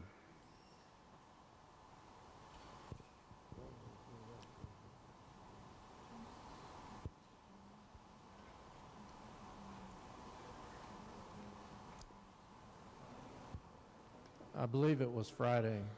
The evening session, Friday evening, it was read a first time? I don't know if it was Friday evening It was or Friday Friday morning, evening. but it was When was it read a second time? Let me clarify that. It was read pursuant to the House rules and then according to the procedures set forth in the House rules. On Friday evening. So when was it read a second time? Saturday, as I believe. Well, why didn't we read it a third time yesterday? I don't know, and I appreciate the House rules, and at this time, I no longer yield for questions. Well, I thank you for the questions you did yield for, Mr. Speaker. We didn't read it yesterday because we observed what many people, most of the members of this body, and most people in the state of West Virginia observe as the Sabbath, to allow the majority to keep with the, I believe, the fourth commandment in the Ten Commandments. However, we did read it the first time on a Friday evening, and we read it the second time on a Saturday morning, which caused a couple of us to break the fourth commandment of the Ten Commandments and not observe the Sabbath, which just goes to prove a point. Not everybody believes and worships and prays exactly the same way, but we're all West Virginians, and we should be respectful of other people's faiths. I was brought up, taught to respect everybody's faith. That's why I stand in here respectfully every day when we say Christian prayers, even though I'm Jewish. I'm being respectful. So I take great interest in a bill that purports itself to protect the rights of religious minorities, since I've lived in West Virginia all my life, and all my life I've been a member of a religious minority. In fact, it's the reason why I'm here. My family fled Eastern Europe over 100 years ago, where they were facing real persecution, being dragged out of their homes and often killed by Cossacks in Eastern Europe, and they came here so they could pray, worship, and live free from that tyranny. And you know what? They found it here, and they found it here in West Virginia. And I can't tell you what religious persecution is, because I've never experienced it. I can't even tell you what religious discrimination is, because I've never experienced it. No one in this country has ever had their religious freedom infringed upon. You can't give one example of it, because we have a First Amendment to the Constitution. We have an even stronger First Amendment in the West Virginia Constitution that protects our religious freedoms. We also have a Human Rights Act that sees religion as a protected class, and I can't be fired, I can't be kicked out of my house, I can't be refused public accommodations because of my religion. It's unfortunate we Unfortunately, we can't extend that to some other West Virginians who should be in the Human Rights Act. We haven't done that. And I think that's what this bill is really about. That's what this bill is really about. Because I can tell you that no members of any religious minorities came to the public hearing and asked for stronger protections under the law, because we don't need it. Don't want it, don't need it. Haven't had any use for it. I've not received any calls from any of the rabbis in this state, imams, Buddhists, Hindus, anybody asking for this, from religious minorities asking for greater protection. You know why? Because we are all free to pray and worship however we want without infringement from the government, because we have a First Amendment. It's worked. Nobody has asked for this. Which leads me to believe, what are we trying to do here? And the only logical explanation I can find is we're trying to provide legal cover for those who would discriminate against people who they disapprove of. People who would refuse public accommodations, who would refuse to serve, refuse to cater weddings or bake cakes for bar mitzvahs or whatever it might be, to refuse to serve people based on their religious beliefs. That's what this bill is aimed at doing. I think what we really have to ask ourselves here is, how would we want to be treated? When you're getting ready to vote for a bill that would provide legal cover for those who would discriminate, ask yourself if you'd want to be discriminated against. Even though I broke a commandment on Friday night when we read it the first time, and I broke a commandment on Saturday morning when we read it the second time, I'm not going to break the golden rule and vote for it on the third time, because I want to treat people the way I would want to be treated. And I'm not going to break the greatest commandment, which is simply to love each other, when we read this a third time and vote for this bill. There's only one reason for this bill: to provide legal cover for those who would refuse service and legally discriminate, allow people to legally discriminate against people who they don't approve of. We're better than that. I've gotten to know many of you over the past few weeks. Many of you I've worked with for years. I think you're better than this. I really do. So think about it before you vote. Really take a long, take your time and think about it before you vote.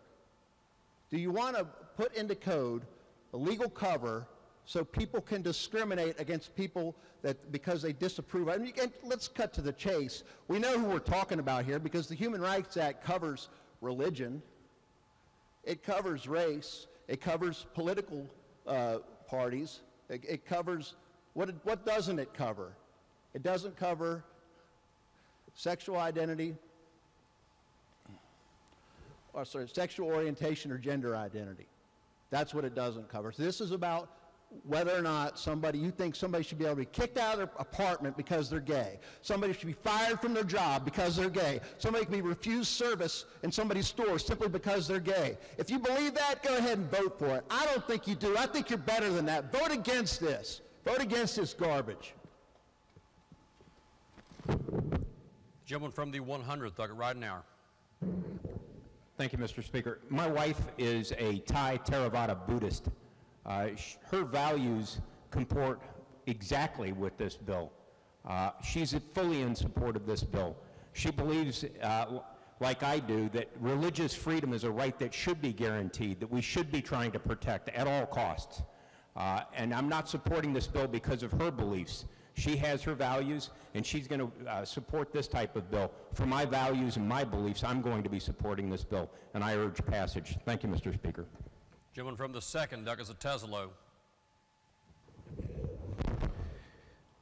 Thank you, Mr. Speaker. It's a pretty impassioned debate. I come from a town where we have plenty of different religions. Most are Christian, but we have plenty. We've had all types of people, 54 different nationalities, and we've had very few problems, as the gentleman from the 54th said. If that was the case and we were talking about religious freedom the way it has been practiced forever in this country, that would be one thing. But I saw something today that disturbed me greatly. Apparently a teacher in Washington came up with a new term. Now, what was it? In speaking about the children that she teaches, she said, we must keep the children safe from their Christo-fascist parents. What does that even mean? What are we talking about here? And when I see things like that, I get a little taken aback and I get a little frightened. Because basically, that statement is just against everything that I've ever learned in this country and everything that I've ever practiced since I was a small child. We were always taught to respect everybody, and we need to do that. We cannot have people telling us that we can't tell our children how we think they should live. When those types of things start to happen in this country, we're in big trouble. And for that reason, to my colleagues, I will be voting yes on this bill, and we need to make sure that the First Amendment actually means something and will continue to mean something. Thank you. Gentleman from the 27th, Douglas Griffith. Thank you, Mr. Speaker. I think about this in a little bit of a different way here, too. As I hear this debate, I don't think any of us are against discrimination or for discrimination, but inadvertently, we may put a crack in a door here. And I'm going to refer to one of the concerns that I have, and once again, as my colleague mentioned earlier, about vaccinations. I can see, I don't think Moses came down from Mount Sinai with an 11th commandment against vaccinations, and I think it's a complicated issue to say whether it's your religious belief or not. But as I look at this subject and I think about what could possibly occur, I'm reminded of some statistics. One is that in 1900, the life expectancy in America was 46. It's 30 years longer now, largely due to vaccinations and improvements in medicines. And I think about the thing that I often hear that I think applies here, and that is that parents know best what's good for their children. And I think, is that true? Well, we have 7,000 children in foster care, the highest percentage in the nation, with a third in the nation per capita in child abuse. 25.2% of West Virginia smokers in our state. We're second in the nation for drug abuse and fourth in the nation for gambling addiction. Now, the reason I mention this is I think that if we open the crack of this door, that children are going to be put at risk because of the desire to create that religious exemption. And just today, I was reminded in the news that there's a measles case in Kentucky linked to a viral Christian revival at Asbury University. Now, I am a Christian. One of the problems I have with this bill is Christ's story about the Good Samaritan. It was the two religious people that crossed the road to avoid providing service for the man in this story. And I sometimes think that when we become so certain of the virtue of our opinions, we often don't realize how that discriminates against someone else.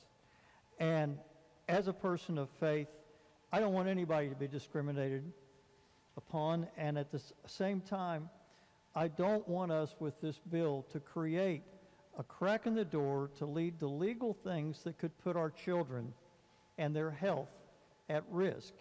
And I fear this is going to do this. And for that reason, I will be opposing this bill. And I often think about my ninth grade science. I've told many of you this story. My ninth grade science teacher told me the scientific method applies to everything in life. You observe, you gather data, you experiment, and then you draw a conclusion. But what we all tend to do, she said, is to start with a conclusion and only look for data to back up your preconceived notion. I think we all have been prey to that foible. And I ask that you consider this. There are other ways we can accomplish this. We already have protections with the First Amendment and laws that protect against discrimination. But I worry that the crack in the door is going to cause a lawsuit over this and a declaration that my religion says I don't have to do this. And therefore, among those parents that I listed in the negative sense in our society will then choose to not protect their children, and their children will be at risk. I went to school with a young man who had polio. They let him out of the school, every classroom, 3 minutes early, so with his crutches and his braces, he could make his way to the next class. I can't imagine that happening again. And I worry that this bill could potentially cause that to happen to many of our young people. So I love you all. I love your passion for what you believe in. I share that passion for a love for West Virginia and our citizens, but I ask that you consider that this may have an adverse effect that would cause to put children at risk. So please, think about that before your vote. Thank you, Mr. Speaker. Gentleman from the 44th, Doug Kirby. Thank you, Mr. Speaker. As a co-sponsor of this bill, I feel obligated to this body and to the people at home and the people across this state to explain what this bill actually does, and the Vice Chairman from Judiciary did an excellent job. But with respect to the specific questions that were brought up by the gentleman from the 76th, the answer, in my opinion, and based on Supreme Court case law, is the same. In each one of these examples that you provided, the test goes like this. The court looks at the case, they look at the facts before them, and they ask, is the person's religious belief being burdened by government action? Step one. If the answer to this question is yes, they move on to step two. Is that burden essential to further a compelling government interest? If the answer to that question is yes, they move on to step three. In that case, it has to be narrowly tailored to achieve the compelling interest. So if you apply the facts and the hypotheticals set forth by the gentleman from the 76th, the question comes down to, do immunization laws violate people's religious beliefs?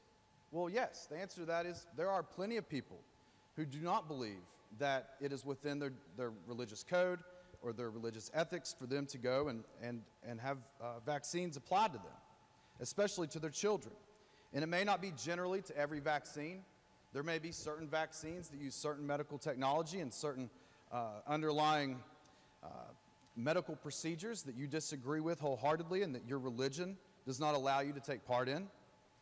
So then the next question would be, does the government have a compelling interest to vaccinate our children, to have a vaccinated public?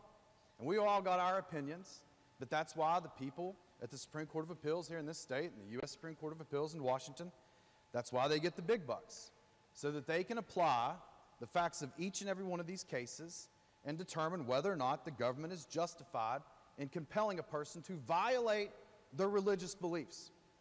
We're not talking about some minor issue or some minor impediment upon an American or a West Virginian. We are talking about violations of the First Amendment and the Equal Protection Clause. So I won't belabor the point by going through each one of the scenarios like marijuana, abortion, and so forth. I mean, I guess there's a chance the government could say there's a compelling interest for the state to want there to be abortion.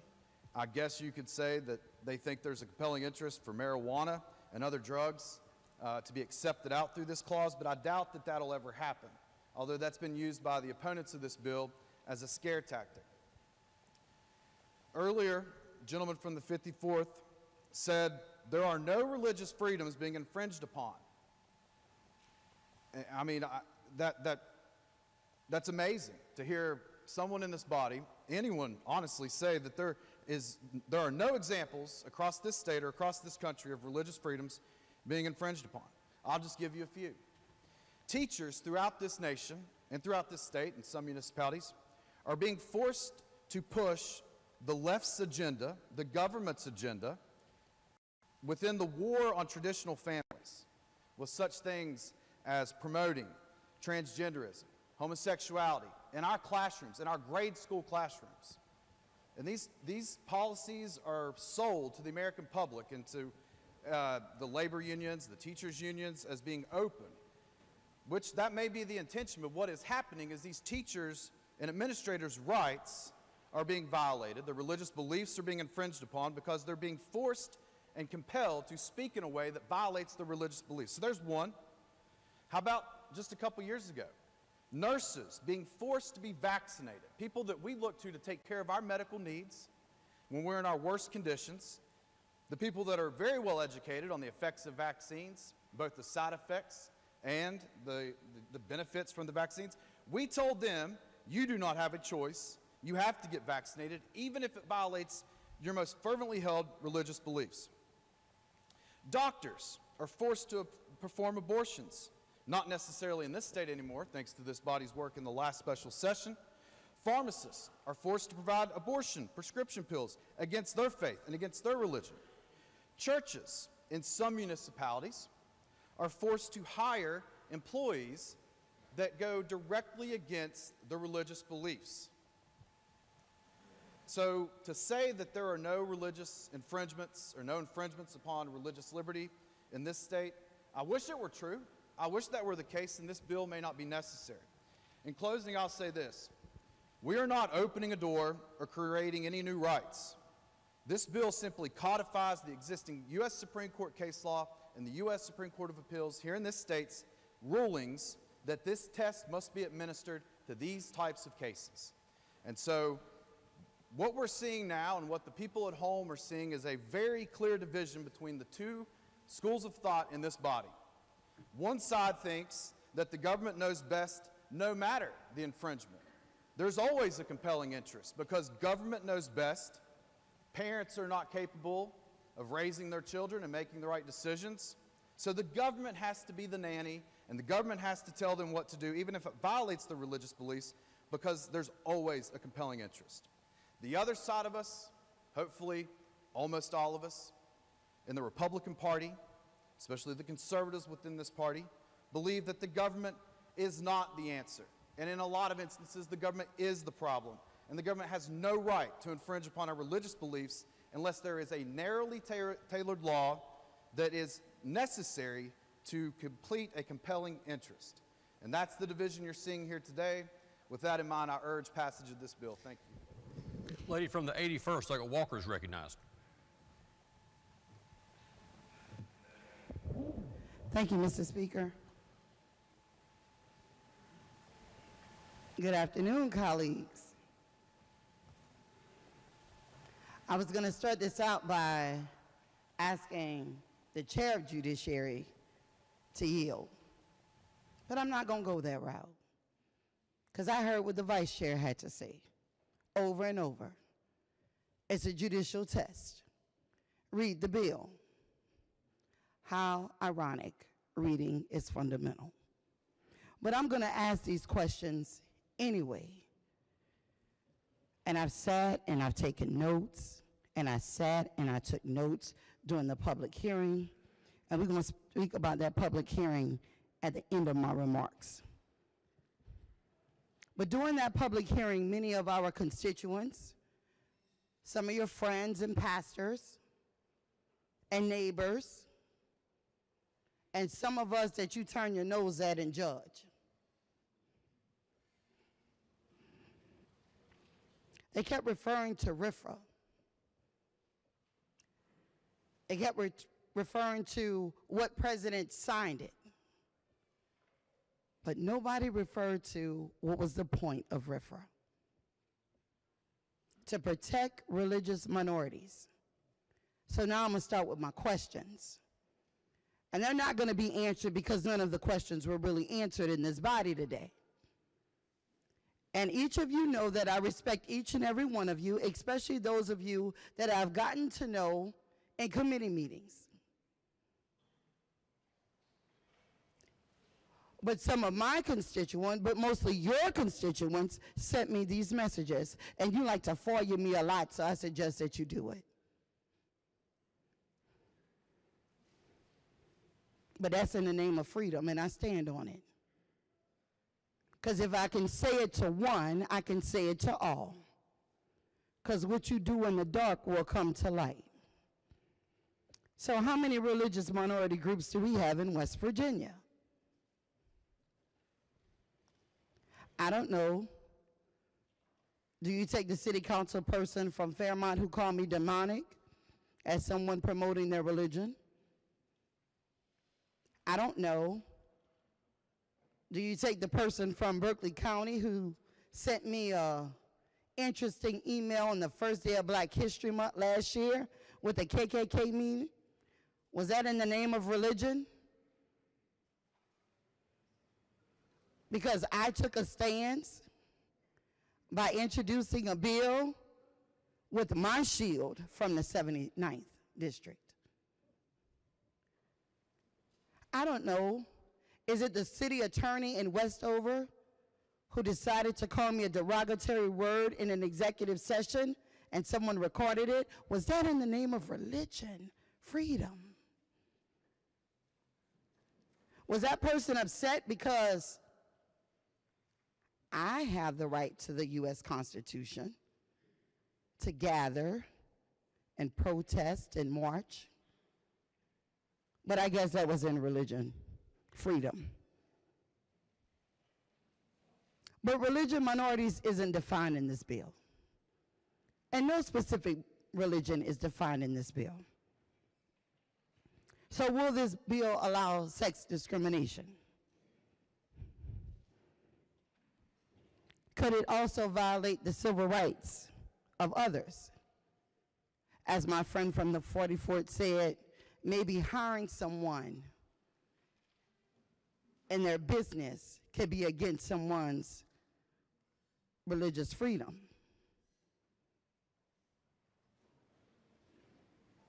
I don't know, maybe because that person may be part of the queer community and you don't want to serve them, and that's part of your religious freedom. Interesting. Could this allow a placement agency to place one of our precious children in foster care with a family? And remember, this child is being removed from harm and abuse and neglect. But the family that they're placing the child with, it may be against their religious freedoms for this child to have certain medical treatments such as blood transfusions. Yeah, you got to think about that. Or what if this child likes using the pronouns of they and them? It could be against religious freedoms. What if this particular child who is in the foster care system is also a parent and needs to be on contraceptives? We have to talk about those uncomfortable things because they exist in West Virginia. And last year we had one of those foster care children to come and speak to health. And she was a parent within the system. So she's with the foster care parent, and it's against their religious freedom for her to continue to have contraceptives. Then I guess she's not going to go see her OB.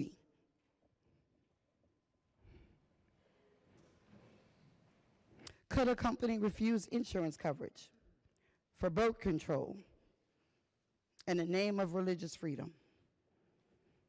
A place of business refuse to do something as simple as making a cake, a flower arrangement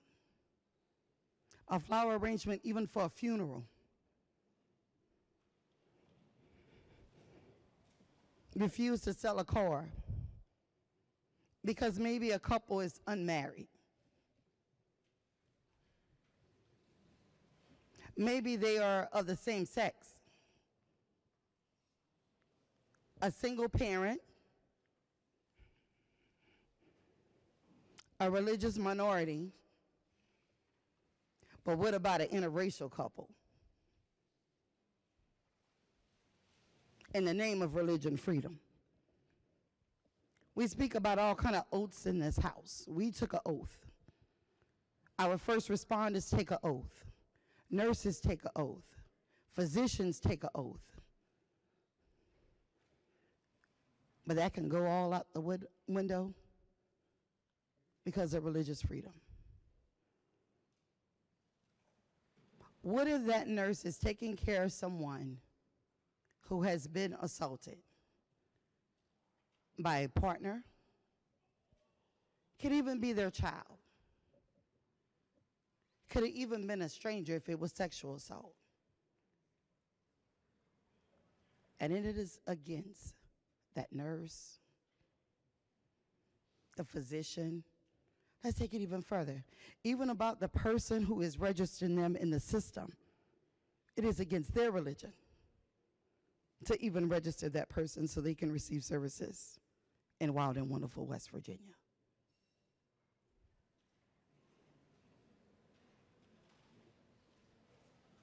Now, the delegate from the 51st said we can go through all kinds of scenarios. And we should. Absolutely. Because this is major. We speak about the Fairness Act.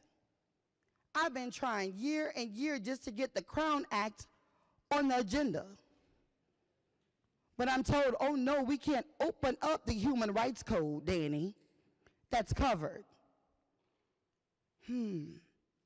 So in order for me to have the freedom to wear my hair as I choose, I have to change my religion to Rastafarian? In the USA of what? In West by God, Virginia? What? I have to change my religion so I can be protected by my employment, where I choose to live,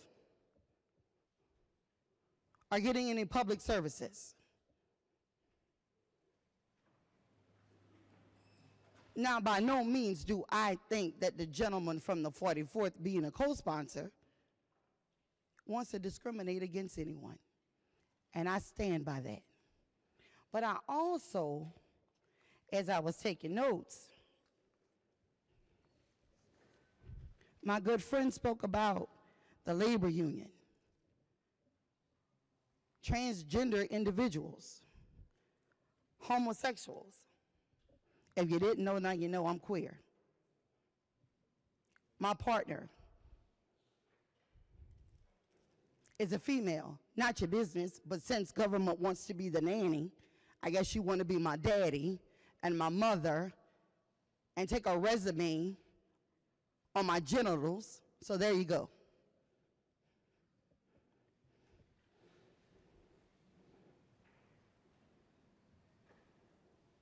Oh, it's quiet again in here. I can't even hear a mouse pissing on cotton.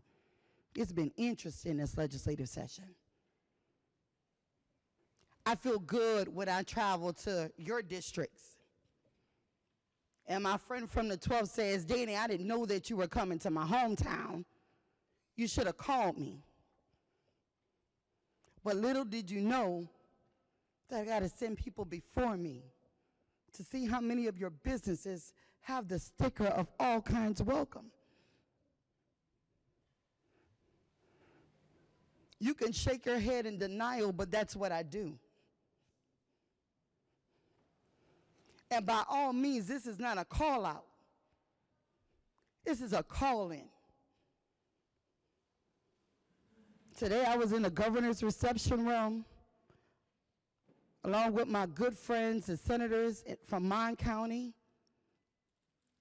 And somebody raised their hand and they said, how are we going to keep young people in the state? I said, at what age? You mean the 8-year-olds who's trying to get health care?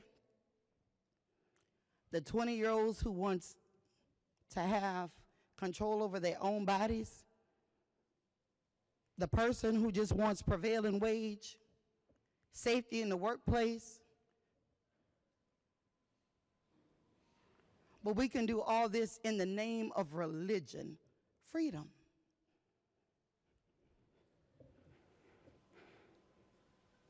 We even talked about burning down businesses.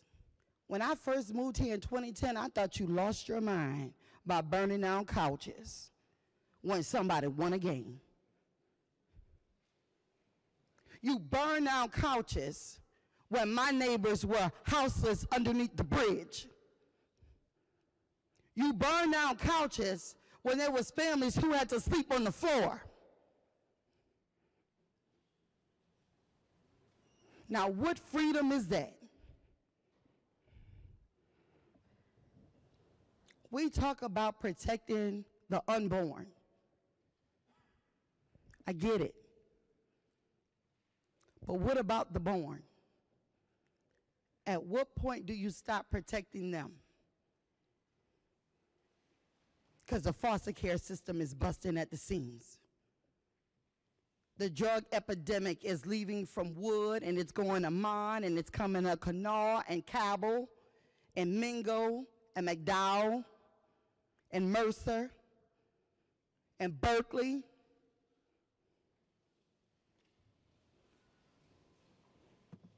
We got to think about all those things. And it's a heavy conversation. And I'm not even done yet. So as my good friend who's always visiting us here on the Democratic side, who gives wise words from Delegate Schott, who are you mad at? We was all mad during the pandemic. Shut down places of worship. And I even heard that secular places were open.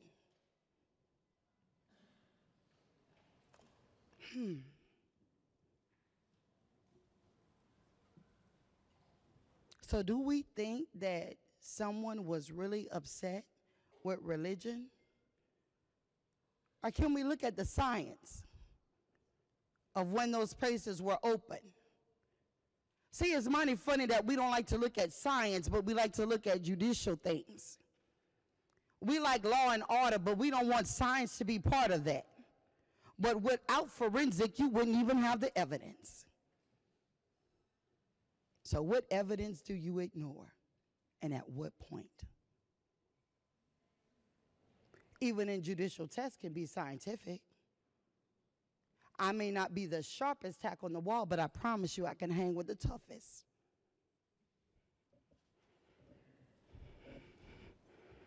We're not opening a door. Absolutely right. Because you're shutting it in the faces of many.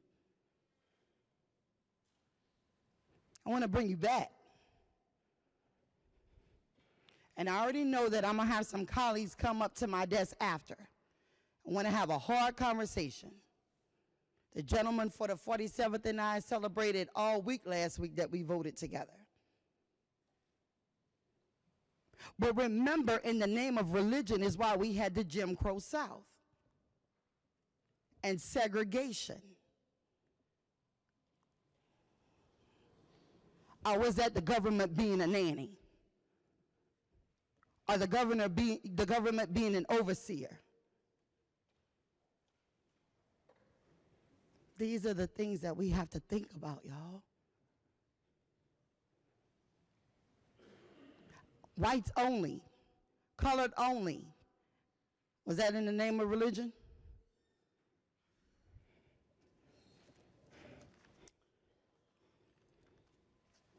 I want to read something that someone sent to me.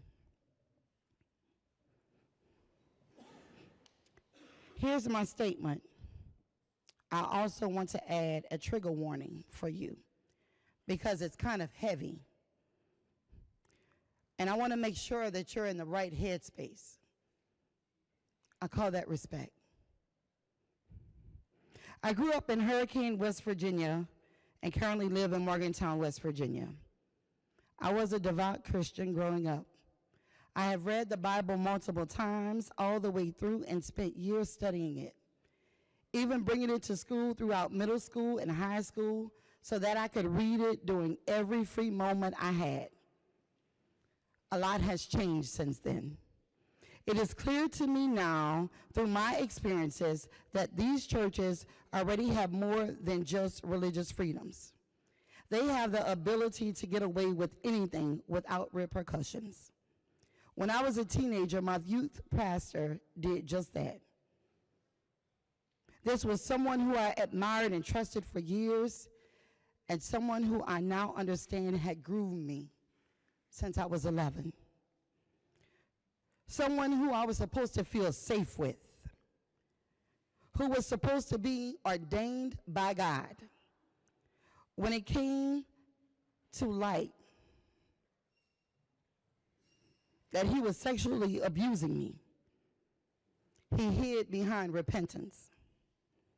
He was fired quietly and was allowed to put out a statement to the church saying that he was resigning for personal reasons and asked that his privacy be respected. Afterwards, he was able to immediately get a job at the bank right besides the church, and now owns businesses blocks away from the very building where RFRA is being debated today. Meanwhile, I was left with a lifetime of trauma and justice, and no justice. My story is not unique. There were many before me and many after me who have experienced the same thing in these Christian environments. Because let's be real, those are the only people who support RFRA and who would stand to gain anything from this legislation. And no other organization that works with children. Would that man have been able to face no consequences and still be walking free today as a pedophile? Christians are not persecuted in America. RFRA is a blatant excuse to discriminate and elevate one religion above any other. If what happened to me and so many others can happen before RFRA, I'm horrified to think what these churches will be able to get away with afterwards. That's from a West Virginian who is still staying with us and amongst us. We had a public hearing on Friday. We had 50 speakers plus one. Now, I understand our penmanship in West Virginia is not the greatest.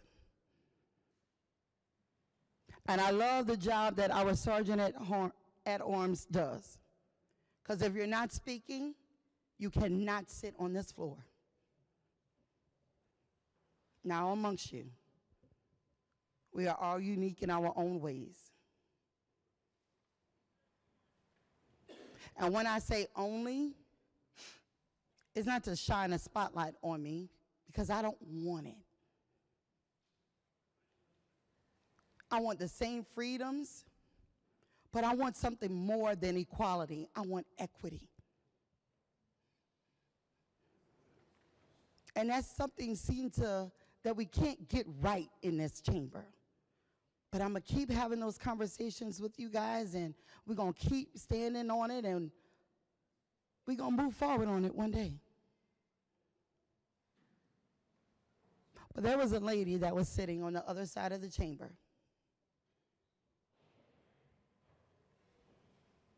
And I tried to get the attention from the gentleman from the 51st and saying, we have one more speaker.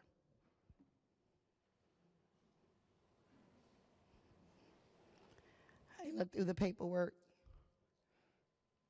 I asked for Keisha McDonald to come and meet me. And we found her name. Now, what was so unique about Keisha, she and I were the only two black women sitting on the floor. Now, I know my friend did not discriminate at all. On the side, they had a no-show. And sometimes we can't give that grace if anybody else, as a chairman of Judiciary does, has anything to say that they can come up to the microphone. I get that. But as your colleague, if I'm telling you that I see someone who is here, that I have witnessed sign, that has not spoken, how about you use that religious freedom and give me some grace and mercy?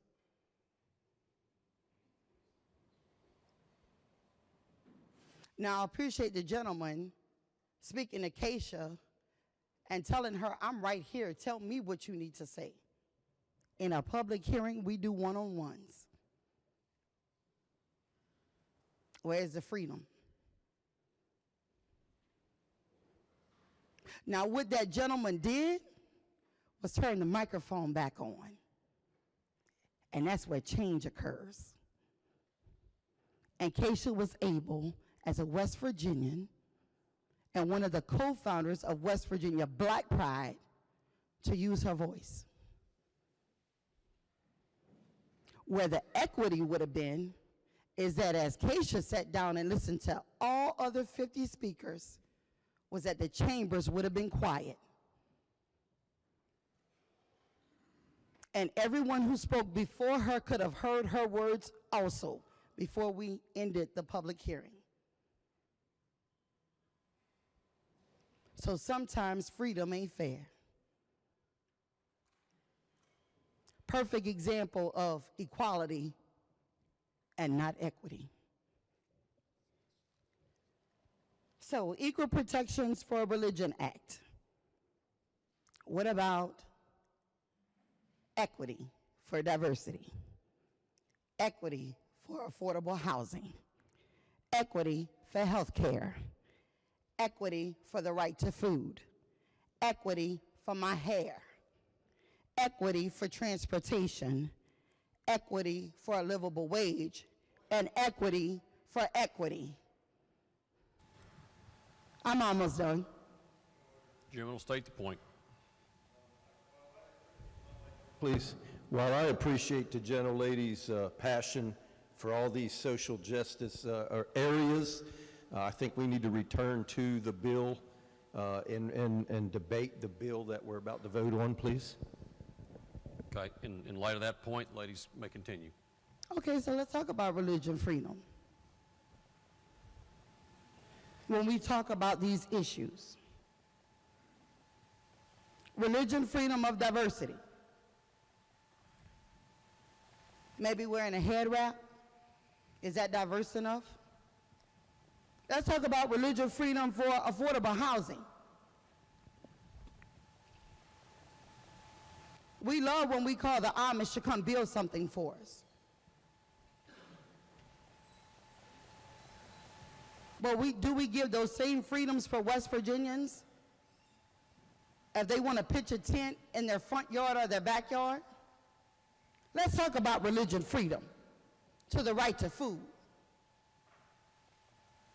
Because as we have several religious minorities in here, and I'm specifically speaking about the gentleman from the 79th and the gentleman for the 54th, religion freedom. Most of my Muslim friends do eat pork. But if there is only a Dollar General there, I think that constitutes to the right to food in the name of religion freedom. Religion freedom. Hair. Let's talk about locks.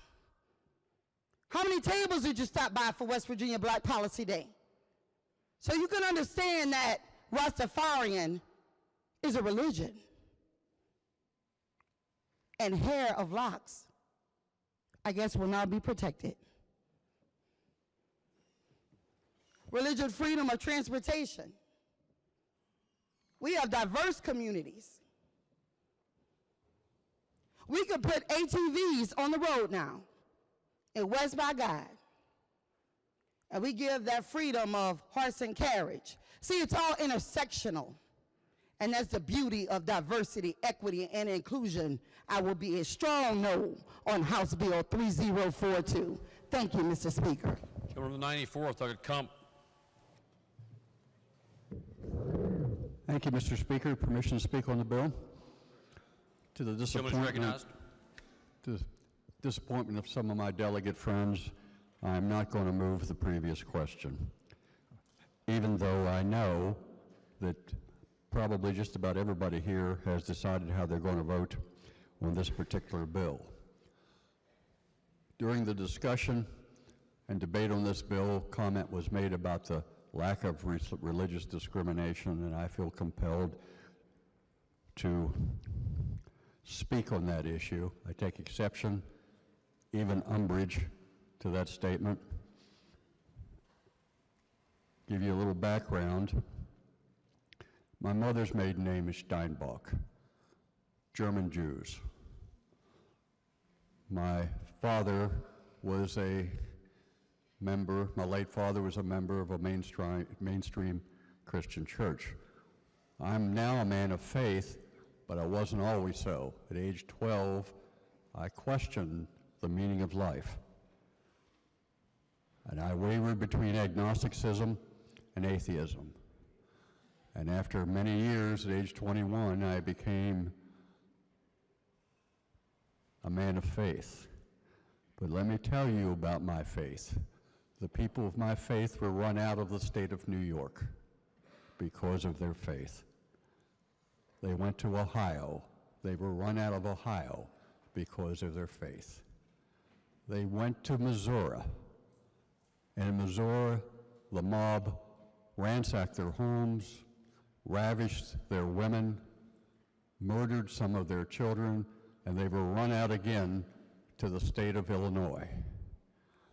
Mob action again came against them, and they fled once more outside of the boundaries of this nation at the time to the territory of Mexico, to an area which now is known as Utah. I believe in this bill. I've read it, I've prayed about it, I've pondered about it. I believe we should vote for it. Thank you, Mr. Speaker. Gentleman from the 79th, Doug Hansen's recognized. Thank you, Mr. Speaker. This debate is getting somewhat personal for some of us. I don't start most of my remarks in this way, but I will mention, for those who don't know, that I'm one of the other Jews in this chamber, in this legislature. Gentleman from the 54th and I are the only Jews that I'm aware of here, members of a religious minority, and for that reason, I think qualified to talk about our feelings about how this might impact religious minorities. And I would start by saying that nobody asked us, as members of religious minorities, whether we like this bill or didn't like this bill, how we could tweak the bill, maybe how it could be made better. I'm still not convinced that it really is about protecting religious minorities. The gentleman from the 51st, in response to questions, talked about all this bill does is provide a judicial test. But I think it's a whole lot more than that. And I think the examples provided by the gentleman from the 44th were instructive, because it is about cases like that. It's about specific cases related to religion and related to discrimination that judicial test will be used. That's what this bill is about. It's about Morgantown's non-discrimination ordinance that we're very proud of, because we have an inclusive community, an open community that makes people want to move to Morgantown to take jobs, that makes employers want to come to Morgantown to create jobs. Because people in same-sex relationships can't be fired from their job for that reason. People in same-sex relationships can't be kicked out of their apartment by their landlord for that reason. That's what our non-discrimination ordinance does. And similar NDOs across the state of West Virginia. That's what they do. It's important. I wish we had that statewide, but we can't get that passed. That's what this bill is about. This bill is also about medical care. It's about whether, like the gentleman from the 44th said, whether a pharmacist can refuse to dispense medication. Let's say somebody, an unmarried woman, comes in for birth control. Can a pharmacist refuse to fulfill that prescription? What if a gay man comes in for an HIV pill? Can they refuse to fulfill that prescription? I think that's what this is about. It's about whether a doctor can refuse medical care. If there's a rape victim, can they be denied emergency birth control? Or can a pregnant woman who's miscarrying be denied an abortion even though it's the safest medical alternative because it goes against that doctor's religious views? And sometimes these medical decisions are very time sensitive. So is somebody just going to excuse themselves and say, sorry, you're not getting that operation now. You'll have to find someone else. And the hospital has to scramble to find somebody who might be able to do it, save a person's life. These are the types of situations that this bill is all about. These are not just hypotheticals. This is the bill. I also mentioned in judiciary a situation, an unfortunate situation in Morgantown with our mosque, where before the service, a police officer comes and guards the mosque, guards the people who are coming in to worship. Can a police officer refuse those orders because it's against their deeply held religious beliefs? And I just wanted to say a little bit more about being Jewish and how this impacts our faith and how it makes us feel. And this was mentioned a long time ago, maybe an hour ago, in the original questions from the gentleman from the 76th. This bill before us today has one very explicit exception: abortion. It's written into the bill. Now, when we were debating abortion in the special session, we had testimony from a rabbi from Wheeling who testified that abortion is a deeply held religious belief from Jews, of Jews. He goes back to the Old Testament and the interpretation of that among Jews. Rabbi Urecki from Charleston had an op-ed in the newspaper with similar religious views. I know that the rabbi at my synagogue in Morgantown shares those beliefs. These are deeply held religious beliefs of, if not all Jews, many Jews. Jews in congregations in West Virginia. But the majority party and the majority religion took it upon themselves when they wrote this bill to specifically exempt one particular deeply held religious belief, that being a belief of Jews. And I think that's wrong, and I think that's offensive. To put this bill up as something that's protecting the rights of religious minorities, but writing something into it that specifically takes away one of those rights. And I'll close with this.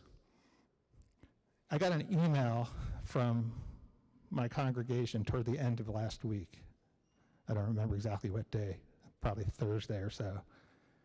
All it said was, services are canceled this weekend. Do not come to the synagogue. No explanation, no context. So I was wondering what was going on. I did a little research and I discovered that Saturday, 2 days ago, was the National Day of Hate, where a group of neo-Nazis and white supremacists across the country are threatening violence and intimidation at synagogues and against Jewish people across the country. And this was a national issue. Synagogues were closed all across the country. Guards, additional security were provided at synagogues across the country. But it impacted us right here in West Virginia. Just 2 days ago, the National Day of Hate. Thankfully, as far as I know, nothing happened. So I thank our law enforcement community and people of all faiths who rose up against that, against white supremacy, against the neo-Nazis that were asserting themselves. But if you were to ask us, if you were to ask me what I thought religious minorities in this state and this country need in terms of religious freedom, it's protection against the neo-Nazis, it's protection against the white supremacists,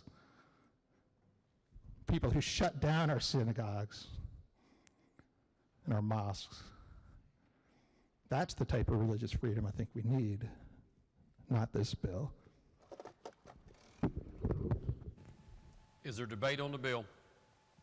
Gentleman number 17, Douglas Penson's recognized. Thank you, Mr. Speaker. Colleagues, thank you for your time today. We've sat for a long time now and we've listened to the debate of several individuals who are concerned about this bill or are in support of this bill. I would submit to you that we in this body are lawmakers. We determine what's right and what's wrong, what's legal and what's illegal, and I believe that that's part of what makes this bill difficult. In this bill, we are not determining something to be legal, and we're not determining something to be illegal. Rather, we're creating a judicial test. We're given statutory instructions to the judiciary that when a RFRA case, when a case where someone would allege that a law that we pass in this body or a local municipal ordinance or county ordinance is in violation of their religious conviction, that the judiciary is to use this two-question test. Number one, is there a compelling state interest? And number two, is the state acting in the least restrictive means possible? I've been asked by a friend of mine who's on the fence about this bill, why do you care about this so much? Why are you advocating for this bill? And the answer that I gave him without the opportunity to think on it, I believe having now the opportunity to consider that question and the answer that I gave, I believe it was the right one. The answer that I gave him was when one of our constituents comes to us and says the law that was passed or the ordinance that was passed is in violation of my religious conviction, what do we do with them? How do we help them? And the answer in the United States for 30 years has been this bill. The answer has been the Religious Freedom Restoration Act. I've only stood on this House floor just a few times this year. I made it a goal to only stand on this House floor a few times, 3 to be exact. The first time I stood on this House floor was to defend a bill where we would add unborn children to those who are protected by the DUI causing death statute. And I asserted to this body that when we pass this, we could be protecting children. I made that claim in hopes that it was an accurate claim. The second time I stood on this House floor was to defend the foster care communication portal, and I said that this will help foster care in West Virginia, and I hope that's an accurate claim. But the reason I mentioned that to you today is I made claims on this floor that I hope are substantiated, but with this bill, we have 30 years of case law, 30 years of a track record. I have in my possession and are available to any of you hundreds of pages of law review articles how this law has been interpreted on a federal level and in 32 other states over the last 3 decades.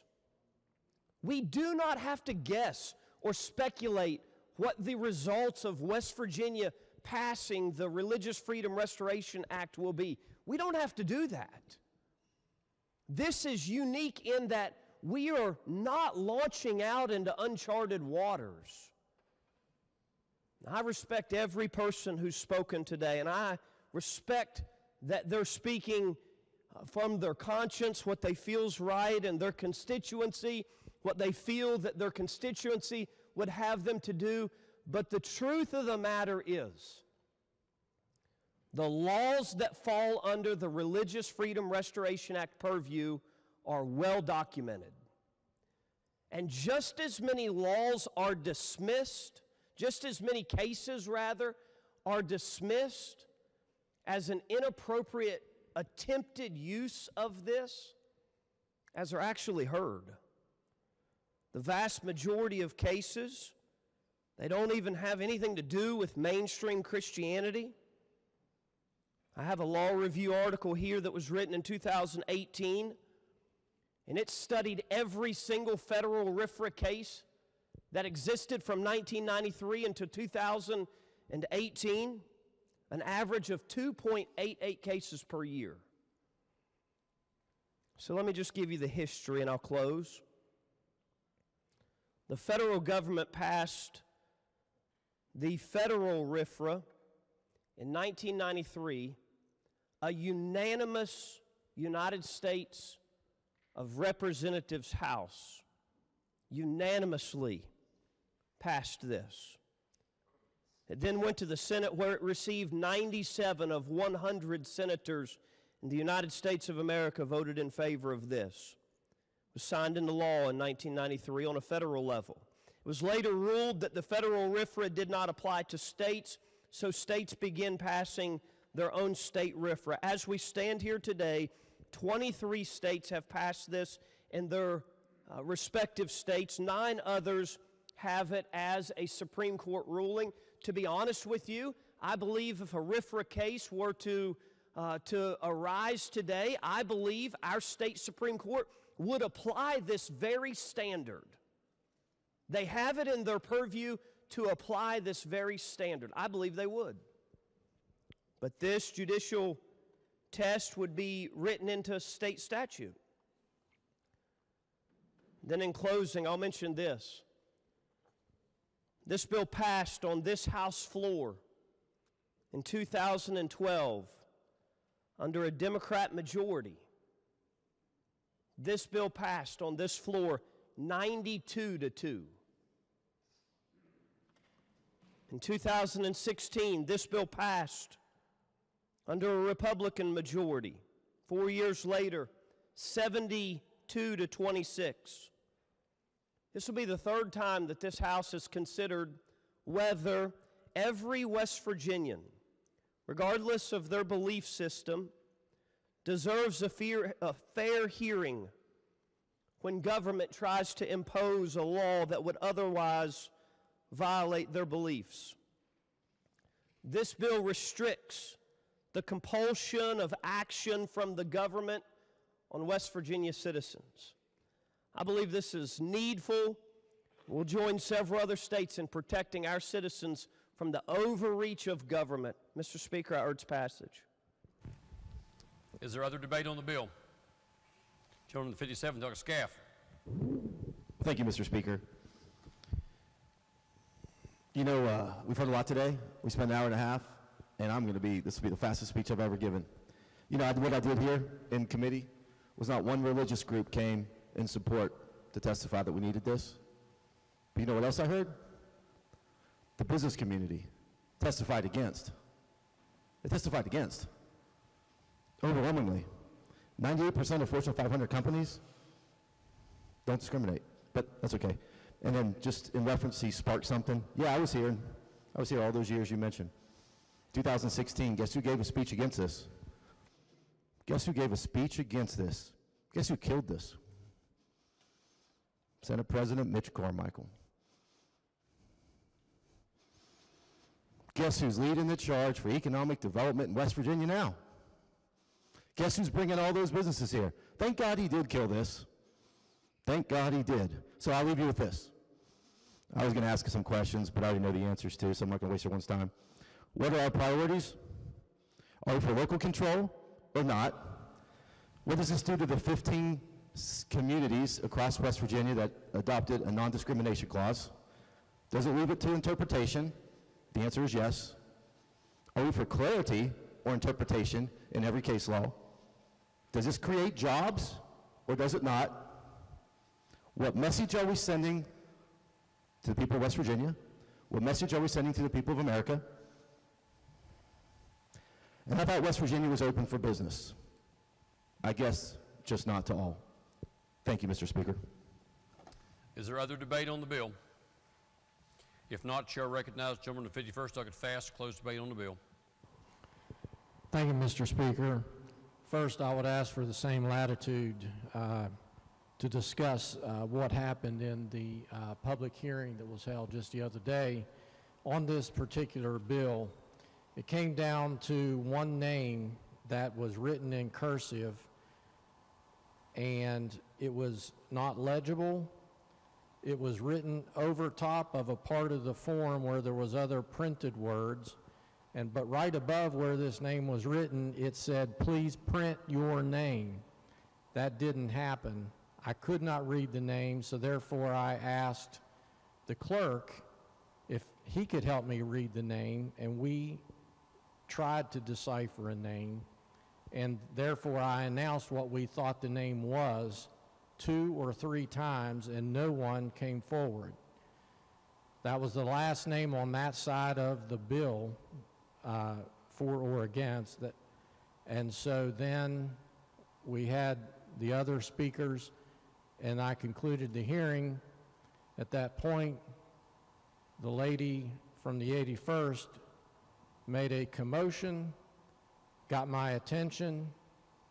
I asked what was going on. I was told that there was a person who did not get to speak. When I realized what happened, I then immediately instructed the staff to re-engage the microphone system. The room was still filled with a lot of people. I announced very loudly that there was another person yet to speak. Everyone quieted down, gave this lady our full attention, and then everyone else who got to speak was limited to 90 seconds. We gave this person over 2 minutes to speak. Thank you, Mr. Speaker, for that. Now, what I'm hearing, I think we could boil down to a couple of situations about this bill.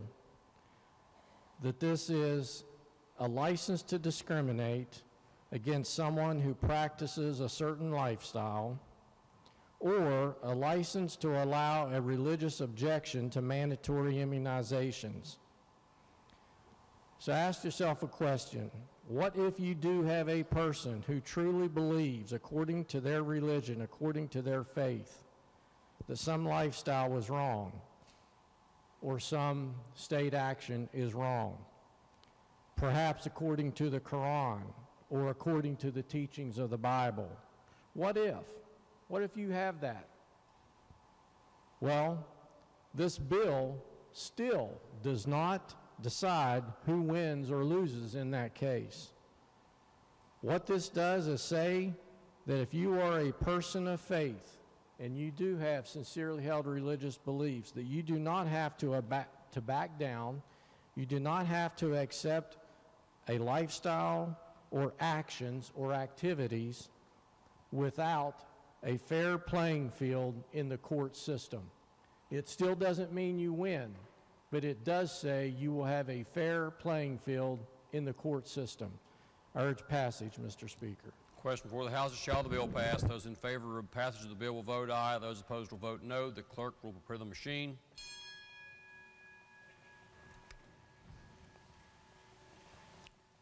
Has every member voted? If so, the clerk will close the machine and ascertain the result on this question. There are 86 ayes, 12 nays, 2 members absent. Majority members in the affirmative. The chair declares the bill passed. The clerk will please report the title.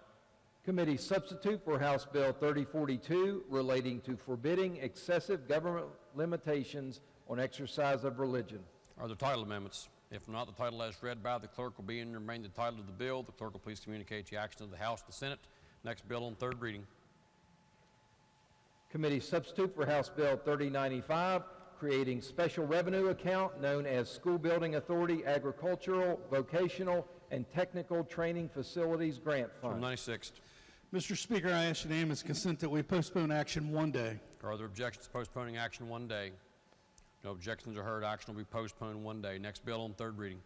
Committee substitute for House Bill 3211 relating to authorized service credit for unused accrued annual or sick leave days for use in determining retirement benefits in the municipal police officer and firefighter retirement system. Are there objections to having this bill explained in lieu of having it read? If not, lady from the 4th Douglas Storage to explain the bill. Thank you, Mr. Speaker. House Bill 3211 would amend provisions of the West Virginia Code relating to the use of accrued annual or sick leave for retirement service credit in municipal pension plans. The bill would provide that a member could convert one accrued leave day into 2 days of service credit. In addition, the bill would provide that 1 month of service credit is equal to 20 days with a remainder of 10 or more days representing a month, and any remainder of less than 10 would not be used. I urge passage. Question before the House is shall the bill pass. Is there debate on the bill? If not, those in favor of passage will vote aye. Those opposed will vote no. The clerk will prepare the machine.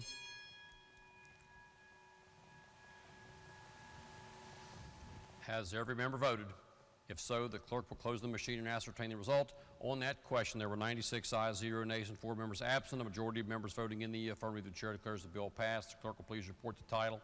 Committee substitute for House Bill 3211 relating to authorizing service credit for unused accrued annual or sick leave days for use in determining retirement benefits in the municipal police officer and firefighter retirement system. Are there title amendments? If not, the title as read by the clerk will be and remain the title of the bill. The clerk will please communicate the action of the House to the Senate. Next bill on third reading. Committee substitute for House Bill 3232, regulation of sports wagering. Are there objections to having this bill explained in lieu of having it read? If not, the gentleman from the 72nd, Douglas Riley, to explain the bill. Thank you, Mr. Speaker. This bill amends House Bill 3232, amends the West Virginia Code to create a section to allow the West Virginia Lottery Commission to accredit independent evaluators in order to audit and opine on all sports betting conduct, either directly or indirectly, affiliated with management service providers, also subjecting management service providers and affiliates to civil and criminal penalties. I urge passage. The question before the House is shall the bill pass. Is there debate on the bill? Gentleman from the 51st, Douglas Fast. Thank you. Would the gentleman yield? Yes, sir. So if any of us in this chamber does not vote in favor of gambling bills, would it be okay to vote for this bill because it's not a promotion of gambling? This is a consumer protection bill. So, yes. Thank you. Is there other debate on the bill? If not, again, the question before the House is shall the bill pass. Those in favor of passage will vote aye. Those opposed will vote no. The clerk will prepare the machine.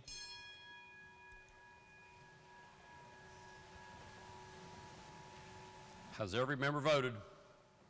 If so, the clerk will close the machine and ascertain the result. On that question, there were 92 ayes, 5 nays, and 3 members absent. A majority of members voting in the affirmative. The chair declares that bill passed. The clerk will please report the title. Committee substitute for House Bill 3232, regulation of sports wagering. Are there title amendments? If not, the title as read by the clerk will be and remain the title of the bill. The clerk will please communicate the action of the House to the Senate. Next bill on third reading. House Bill 3244, relating to Municipal Pensions Oversight Board, proposing legislative rules. Are there objections to having this bill explained in lieu of having it read? If not, lady from the 4th, Douglas Storage, to explain the bill. Thank you, Mr. Speaker. House Bill 3244 would amend provisions of West Virginia Code relating to municipal pension funding revenue bonds. Current law requires the Municipal Pensions Oversight Board to review and approve the issuance of pension funding revenue bonds for Class 3 municipalities and Class 1 or Class 2 municipalities with funding ratios of less than 40%. This bill would authorize the Municipal Pension Oversight Board to propose legislative rules, including emergency rules, to implement the provisions of the section relating to this approval. I urge passage. The question before the House is, shall the bill pass? Is there debate on the bill? If not, those in favor of passage will vote aye. Those opposed will vote no. The clerk will prepare the machine. Has every member voted? If so, the clerk will close the machine and ascertain the result. On that question, there were 98 ayes, 0 nays, 2 members absent. A majority of members voting in the affirmative. The chair declares that bill passed. The clerk will please report the title. House Bill 3244, relating to Municipal Pensions Oversight Board, proposing legislative rule. Are there title amendments? If not, the title as read by the clerk will be and remain the title of the bill. Gentleman from 96th. Mr. Speaker, I move that the bill take effect from its passage. The question is on the motion that the bill take effect from passage. Those in favor of the motion will please vote aye. Those opposed will please vote no. The clerk will prepare the machine.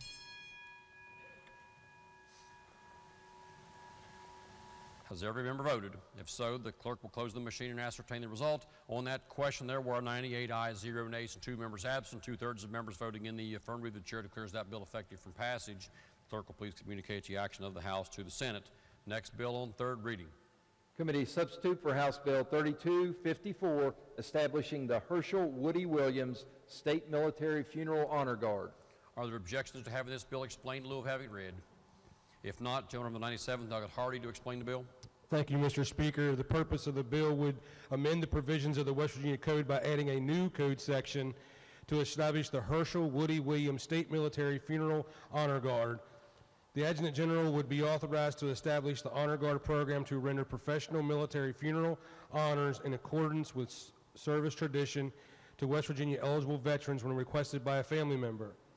The Honor Guard detail would consist of not less than 2 members of the West Virginia National Guard who will perform a ceremony that includes the folding and presenting of an American flag to the next of kin and the playing of taps by either a bugle or a recording. That is the bill, Mr. Speaker, and I urge passage. The question before the House is, shall the bill pass? Is there debate on the bill? If not, those in favor of passage of the bill will vote aye. Those opposed will vote no. The clerk will prepare the machine. Has every member voted? If so, the clerk will close the machine and ascertain the result. On that question, there were 97 ayes, 0 nays, and 3 members absent. A majority of members voting in the affirmative. The chair declares that bill passed. The clerk will please report the title. Committee substitute for House Bill 3254, establishing the Herschel Woody Williams State Military Funeral Honor Guard. Are there title amendments? If not, the title as read by the clerk will be and remain the title of the bill. The clerk will please communicate the action of the House to the Senate. Next bill on third reading. Committee substitute for House Bill 3271, relating to increasing monitoring of special education classrooms. Are there objections to having this bill explained in lieu of having it read? If not, gentleman from the 55th, Doug Capito, to explain the bill. Thank you very much, Mr. Speaker. The bill requires audio recording capability in the bathrooms of self-contained special education classrooms.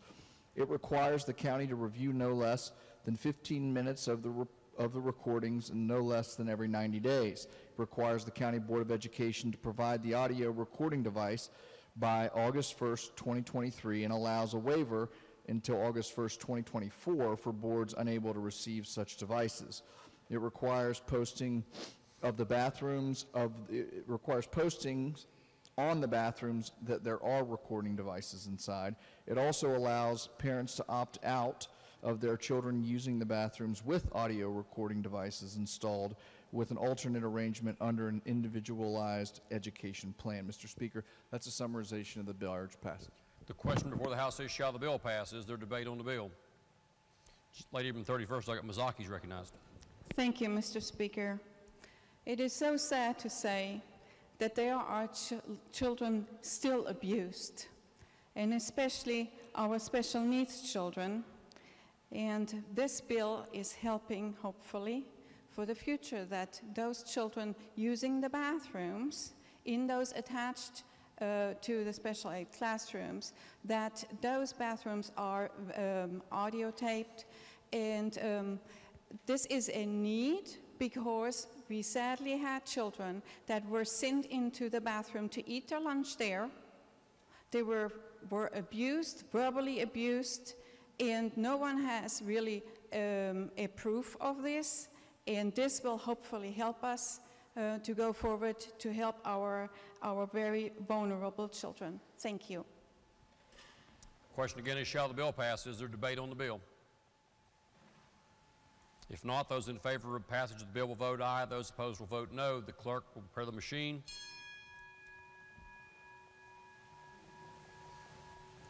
Has every member voted? If so, the clerk will close the machine and ascertain the result. On that question, there were 96 ayes, 1 nay, and 3 members absent. Majority of members having voted in the affirmative, the chair declares that bill passed. The clerk will please report the title. Committee substitute for House Bill 3271 relating to increasing monitoring of special education classrooms. Are there title amendments? If not, the title as read by the clerk will be and remain the title of the bill. The clerk will please communicate the action of the House to the Senate. Next bill on third reading. Committee substitute for House Bill 3280 authorizing adjustment from federal adjusted gross income for certain law enforcement pension benefit payments. Are there objections to having this bill explained in lieu of having it read? If not, the lady from the 4th, Doggett Storage, to explain the bill. Thank you, Mr. Speaker. Committee substitute for House Bill 3280 would add to the list of law enforcement pension plans whose benefits are not subject to personal income tax. Added to the list by this bill are benefits paid by the West Virginia Public Employment Employees Retirement System to police officers retired from the DNR, including those formerly classified as conservation officers, deputy sheriffs, full-time firefighters and municipal police officers, and pension benefits made from the National Resources Police Officers Retirement System to the list of pension benefits not subject to personal income tax. I urge passage. The question before the House is, shall the bill pass? Is there debate on the bill? If not, those in favor of passage of the bill will vote aye. Those opposed will vote no. The clerk will prepare the machine.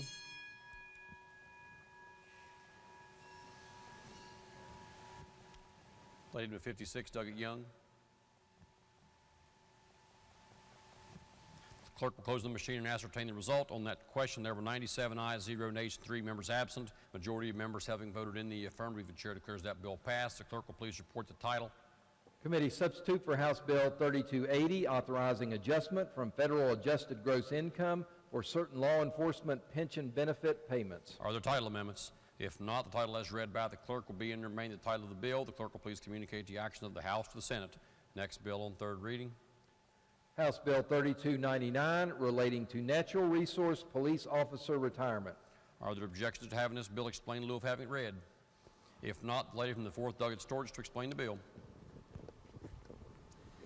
Thank you, Mr. Speaker. House Bill 3299 would amend provisions of the code relating to the National Resource Police Officer Retirement System. The bill would make the following substantive changes. Authorize the CPRB to accept gifts and additional contributions for the purpose of supplementing the plan. Authorize natural resource police officers employed as such between July 1st of 2020 and June 30th of 2026 with service credit in the PERS system up to 2 years upon such employment to request the transfer of their contributions of service into the Natural Resource Police Officers Retirement System from PERS. This bill would reopen a window by which these natural resources police officers hired after July 1st of 2020 but prior to a year before the effective date of this bill to elect to transfer over contributions and service credit. It would also authorize certified law enforcement officers with service credit in the Public Employee Retirement System and hired as natural resource police officers after July 1st of 2020 and before June 30th of 2026 to transfer up to 3 years of their contributions and service credits into the Public Employee Retirement System as law enforcement officers. The current law would not allow this. I urge passage. The question before the House is, shall the bill pass? Is there debate on the bill? If not, those in favor of passage of the bill will vote aye. Those opposed will vote no. The clerk will prepare the machine.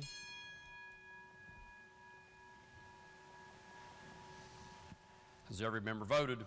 If so, the clerk will close the machine and ascertain the result. On that question, there were 97 ayes, 0 nays, and 3 members absent. Majority of members having voted in the affirmative, the chair declares that bill passed. The clerk will please report the title. House Bill 3299 relating to natural resource police officer retirement. Are there title amendments? The Committee on Finance moves to amend the title. The question is on the adoption of the title amendment. Those in favor of adoption of the title amendment will please say aye. Those opposed will please say no. The ayes have it. Chair declares the title amendment adopted. The title as amended by the House will be and remain the title of the bill. The clerk will please communicate the action of the House to the Senate. Next bill on third reading. Committee substitute for House Bill 3363, Law Enforcement Officers Safety Act. Are there objections to having this bill explained in lieu of having it read? If not, the gentleman from the 55th, Doug Capito, to explain the bill. Thank you very much, Mr. Speaker. The committee substitute clarifies that correctional officers of the Division of Corrections and Rehabilitation are law enforcement officers with powers of arrest. It also clarifies that such law enforcement officers must successfully complete the Correctional Training Academy. Also authorizes the Commissioner to consult with Law Enforcement Professional Standards Subcommittee in designing the correctional training course, and it clarifies that correctional officers who complete firearms training will receive identification and certification to carry weapons off duty pursuant to the Federal Law Enforcement Officers Safety Act. Mr. Speaker, that's a summarization of the bill. I urge passage. The question before the House is, shall the bill pass? Is there debate on the bill? If not, those in favor of passage of the bill will vote aye. Those opposed will vote no. The clerk will prepare the machine.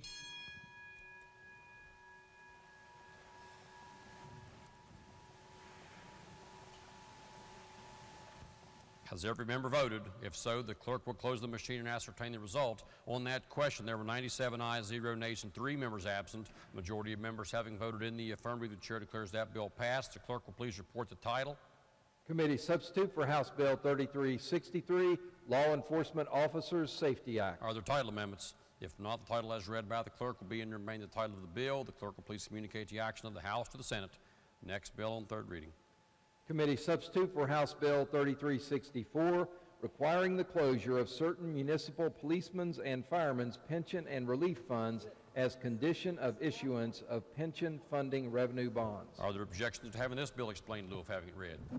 If not, Lady from the 4th, Doug Storage, to explain the bill.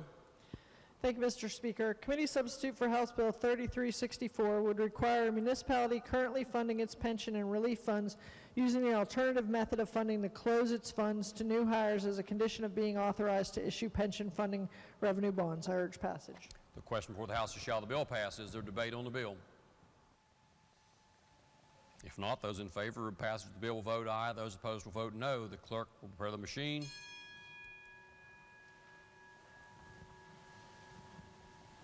Has every member voted? If so, the clerk will close the machine and ascertain the result. On that question, there were 97 ayes, 0 nays, and 3 members absent. A majority of members having voted in the affirmative, the chair declares that bill passed. The clerk will please report the title.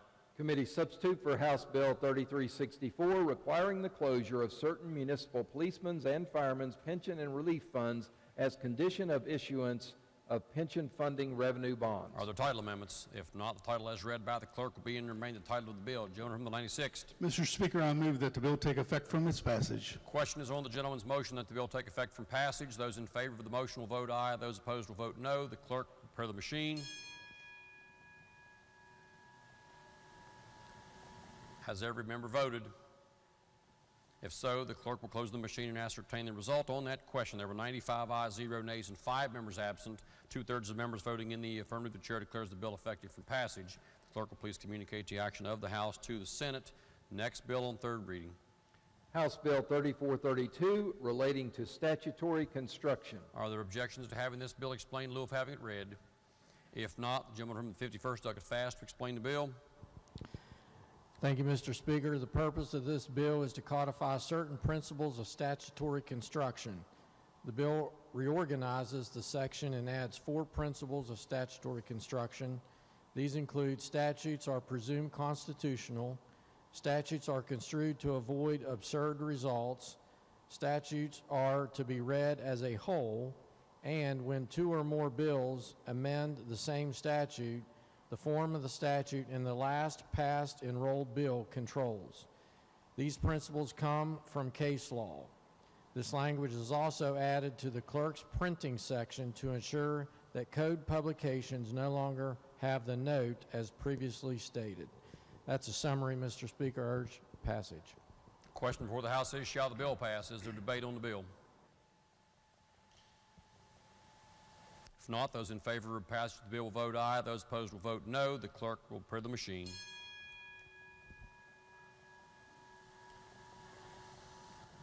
Has every member voted?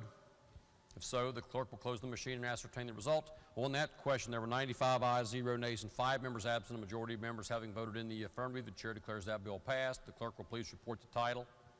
House Bill 3432, relating to statutory construction. Are there title amendments?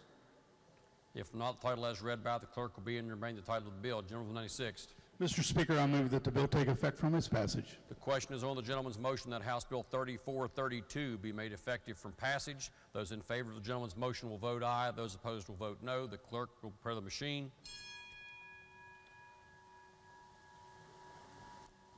Has every member voted? If so, the clerk will close the machine and ascertain the result. On that question, there were 95 ayes, 0 nays, and 5 members absent. 2/3 of members having voted in the affirmative, the chair declares that bill effective from passage. The clerk will please communicate the action of the House to the Senate. Next bill on third reading. Committee substitute for House Bill 3445, relating generally to probation and parole. Are there objections to having the bill explained in lieu of having it read? If not, gentleman from the 55th, Doug Capito, to explain the bill. Thank you very much, Mr. Speaker. The bill before you sets up a system whereby in the state of West Virginia, persons on parole or probation may earn compliance credits to reduce their time on parole or probation. It provides specifically that 30 days may be earned for every 30 days that the individual has substantially fulfilled the conditions of probation or parole. It also provides additional credit in instances where the individual has paid in full certain costs associated with the original offense. It provides credits in instances where those individuals complete life skills training classes, which are laid out in the bill. It also provides credits for educational credits that are obtained by those individuals on probation or parole. It does provide exclusions, as we discussed on Saturday, for crimes against persons, offenses involving explosive, sexual offenses, and child abuse offenses. Credits cannot be utilized to provide for release of prior completion of any court-ordered or supervised required treatment, including but not limited to treatment courts. It provides that a supervisor of the parolee or probationer who determines that there has been noncompliance may request that the credits be rescinded. Also, an individual who is paid, an individual who has had their probation or parole revoked may not use previously earned credits to reduce a subsequent sentence of incarceration. And it provides for certain reporting mechanisms to the Division of Corrections and Rehabilitation. Mr. Speaker, that's a summarization of the bill. I'm happy to take questions. Urge passage. Question before the House is, shall the bill pass? Is there debate on this bill? If not, those in favor of passage of the bill will vote aye. Those opposed will vote no. The clerk will prepare the machine.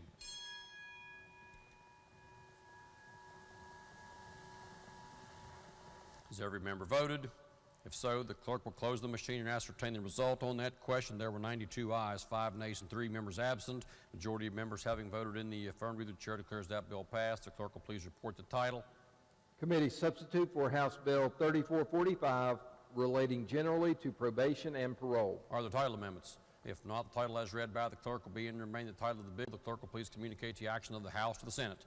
Next bill on third reading. House Bill 3519, making a supplementary appropriation to the Department of Transportation, Division of Motor Vehicles. Are there objections to having the bill explained in lieu of having it read? If not, gentleman from the 12th, Doug Chris.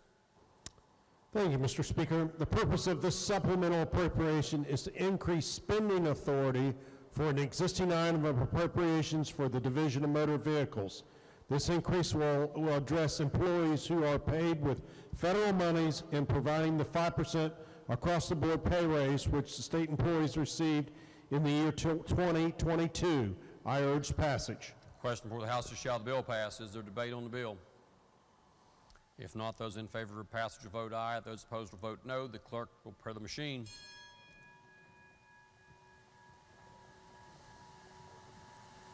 Has every member voted?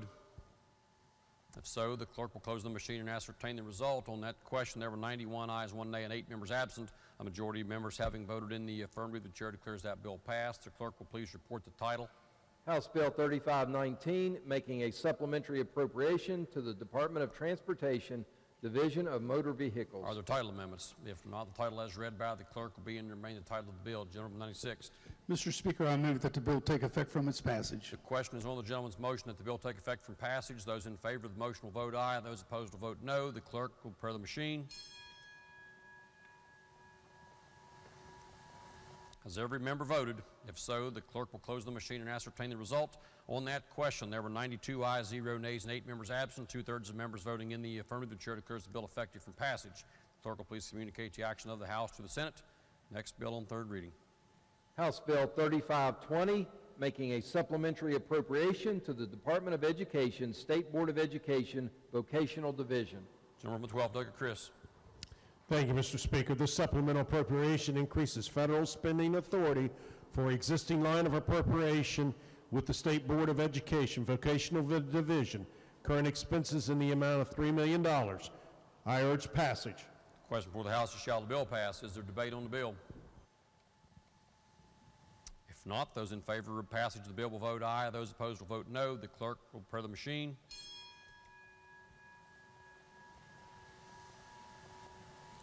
Has every member voted?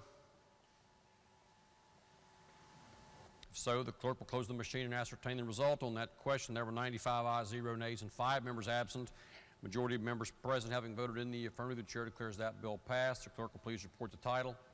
House Bill 3520, making a supplementary appropriation to the Department of Education, State Board of Education, Vocational Division. Are there title amendments? If not, the title as read by the clerk will be and remain the title of the bill. Gentleman 96th. Mr. Speaker, I move that the bill take effect from its passage. Question is on the motion that the bill take effect from passage. Those in favor of the motion will vote aye. Those opposed will vote no. The clerk will prepare the machine. Has every member voted? If so, the clerk will close the machine and ascertain the result on that question. There were 96 ayes, 0 nays, and 4 members absent. 2/3 of members voting in the affirmative. The chair declares the bill effective from passage. The clerk will please communicate the action of the House to the Senate. Next bill on third reading. House Bill 3521, making a supplementary appropriation to the Division of Health, Maternal and Child Health. Gentleman 12th. Thank you, Mr. Speaker. The supplemental appropriation increases spending authority for the Division of Health, Maternal and Child Health in the current expense line of $1 million. This fund is utilized to receive and disperse federal funds from the Maternal and Child Health Block Grant. I urge passage. Question before the House is, shall the bill pass? Is there debate on the bill? If not, those in favor of passage will vote aye. Those opposed will vote no. The clerk will prepare the machine. Has every member voted? If so, the clerk will close the machine and ascertain the result. On that question, there were 95 ayes, 1 nay, and 4 members absent. Majority of members having voted in the affirmative, the chair declares the bill passed. The clerk will please report the title. House Bill 3521, making a supplementary appropriation to the Division of Health, Maternal and Child Health. Are there title amendments? If not, the title as read by the clerk will be and remain the title of the bill. Gentleman 96th. Mr. Speaker, I move that the bill take effect from its passage. The question is on the gentleman's motion that the bill take effect from passage. Those in favor of the motion will vote aye. Those opposed will vote no. The clerk will prepare the machine. Has every member voted? If so, the clerk will close the machine and ascertain the result on that question. There were 96 ayes, 0 nays, and 4 members absent. 2/3 of members voting in the affirmative. The chair declares that bill effective from passage. The clerk will please communicate the action of the House to the Senate. Next bill on third reading. House Bill 3522, making a supplementary appropriation to the Department of Commerce, Division of Natural Resources, License Fund, Wildlife Resources. Gentleman 12th. Thank you, Mr. Speaker. This supplemental appropriation increases special revenue spending authority for an existing line of appropriation for the Division of Natural Resources License Fund, Wild Resource for Wildlife Resource in the amount of $200,000. I urge passage. The question before the House is, shall the bill pass? Is there debate on this bill? If not, those in favor of passage will vote aye. Those opposed will vote no. The clerk will prepare the machine.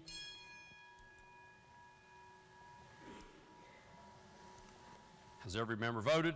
If so, the clerk will close the machine and ascertain the result. On that question, there were 97 ayes, 0 nays, and 3 members absent. A majority of members having voted in the affirmative. The chair declares the bill passed. The clerk will please report the title. House Bill 3522, making a supplementary appropriation to the Department of Commerce, Division of Natural Resources, License Fund, Wildlife Resources. Are there title amendments? If not, the title as read by the clerk will be and remain the title of the bill. The gentleman from the 96th. Mr. Speaker, I move that the bill take effect from its passage. The question is on the gentleman's motion that the bill take effect from passage. Those in favor of the motion will please vote aye. Those opposed will please vote no. The clerk will prepare the machine.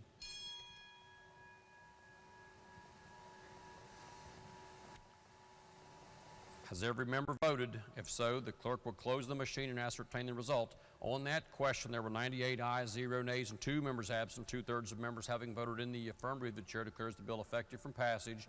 The clerk will please communicate the action of the House to the Senate. Next bill on third reading. House Bill 3523, making a supplementary appropriation to miscellaneous boards and commissions, Economic Development Authority. Are there objections to having the bill explained in lieu of having it read? Okay, if not, gentleman the 12th. Thank you, Mr. Speaker. This supplemental appropriation bill creates a new line of appropriation, Economic Development Authority, and creates a new line of appropriation for current expenses. This bill gives $5 million in the federal spending authority to that line. Mr. Speaker, I urge passage. The question before the House is, shall the bill pass? Is there debate on the bill? If not, those in favor of passage will vote aye. Those opposed will vote no. The clerk will prepare the machine.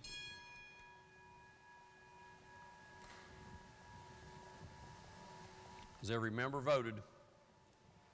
If so, the clerk will close the machine and ascertain the result. On that question, there were 85 ayes, 13 nays, and 2 members absent. A majority of members having voted in the affirmative, the chair declares that bill passed. The clerk will please report the title. House Bill 3523, making a supplementary appropriation to miscellaneous boards and commissions, Economic Development Authority. Are there title amendments? If not, the title as read by the clerk will be and remain the title of the bill. Gentleman from the 8th from the 96th. Mr. Speaker, I move that the bill take effect from its passage. The question is on the gentleman's motion that the bill take effect from passage. Those in favor of the motion will vote aye. Those opposed will vote no. The clerk will prepare the machine.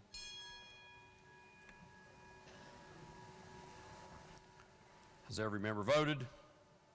If so, the clerk will close the machine and ascertain the result. On that question, there were 89 ayes, 9 nays, and 2 members absent. 2/3 of members having voted in the affirmative, the chair declares that bill effective from passage. The clerk will please communicate the action of the House to the Senate. Next bill on third reading. House Bill 3528, making a supplementary appropriation to the Department of Health and Human Resources, Division of Health, Hospital Services, Revenue Account, Special Fund, Capital Improvement, Renovation, and Gentleman the 12th. Thank you, Mr. Speaker. This supplemental appropriation authorized spending authority increase for the Division of Health/Hospital Services Revenue Fund, Institutional Facilities Operations, appropriations for $29,877,096. This fund is used to receive and disperse monies to operate the state's health care facilities. This is a spending authority increase, special revenue request only, not a request for additional fund. Mr. Speaker, I urge passage. Question before the House is, shall the bill pass? Is there debate on the bill? If not, those in favor of passage will vote aye. Those opposed will vote no. The clerk will prepare the machine. Has every member voted? If so, the clerk will close the machine and ascertain the result. On this question, there are 95 ayes, 3 nays, and 2 members absent. Majority of members voting in the affirmative, the chair declares the bill passed. The clerk will please report the title.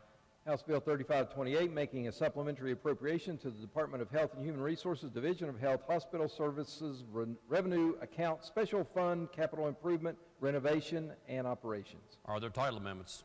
If not, the title as read by the clerk will be and remain the title of the bill. Gentleman 96th. Mr. Speaker, I move that the bill take effect from its passage. The question is on the motion that the bill take effect from passage. Those in favor of the gentleman's motion will vote aye. Those opposed will vote no. The clerk will prepare the machine.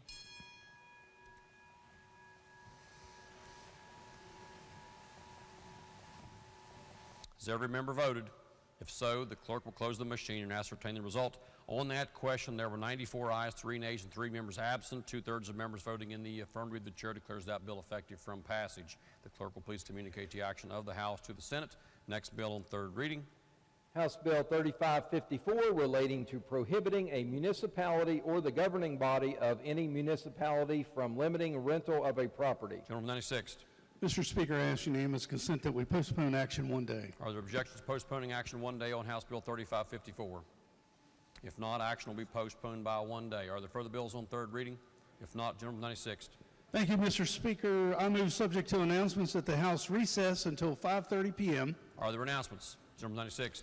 Thank you, Mr. Speaker. Your Committee on Rules will meet at 5:15 behind the chamber. Gentleman from the 1st, Douglas McGeehan. Thank you, Mr. Speaker. Your Committee on Government Organization will meet at 2:30. Republicans caucus in the chair's office immediately following the floor session. Gentleman from the 51st, Douglas Fast. Thank you, Mr. Speaker. Your Committee on Judiciary will meet this afternoon at 4 p.m. in the committee meeting room. The agenda is posted. Gentleman 97, Douglas Hardy. Thank you, Mr. Speaker. Your Committee on Finance will meet today, February 27th at 4:30 in the Finance Committee room. The agenda is posted. Republican members will caucus in the chairman's office 20 minutes after floor session. 20 minutes after floor session. Thank you, Mr. Speaker. Lady in the 49th, Douglas Tully. Thank you, Mr. Speaker. Your Committee on House, Health, and Human Resources will meet tomorrow at 3 p.m. in the East Wing Committee room. Republican members will caucus at 2:30 in the chair's office. Please bring your laptops and the agenda will be posted. And this will be the last announcement. Thank you. Gentleman in the 43rd, Douglas Tony. Thank you, Mr. Speaker. Your Committee on Education that was scheduled for today has been canceled. There will be no Committee on Education today. Gentleman in the 99th, Douglas Clark. Thank you, Mr. Speaker. Your Committee on Economic Development and Tourism will meet tomorrow at 2 p.m. or 30 minutes after floor session in House Finance. Thank you. Gentleman 21st, Douglas Cannon. Thank you, Mr. Speaker. Your Committee on Technology and Infrastructure will meet tomorrow, February 28th at 2 p.m. in the House Education Committee room. The agenda will be posted. In addition, your Subcommittee on Honorary Road and Bridge Namings will meet tomorrow at 10:30 a.m. in the East Wing, room 204E. Gentleman in the 46th, Douglas Honecker. Thank you, Mr. Speaker and colleagues. On Saturday evening when we got out of session, I noticed a little bit of a commotion on the southeast lawn. That got my attention. Short investigation, a couple probing questions. What I learned was the gentleman to the left, Delegate Cannon, had worked up the courage to propose to his fiancée, and she was desperate enough to say yes. So would you congratulate him?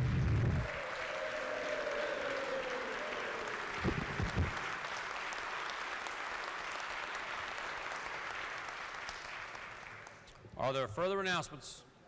If not, the question is on the motion that the House stand in recess until 5 o'clock. Those in favor of the motion, please say aye. What time? Wait. 5:30. 5:30. Still say aye. Those opposed will please say no. The ayes have it. We are in recess until 5:30.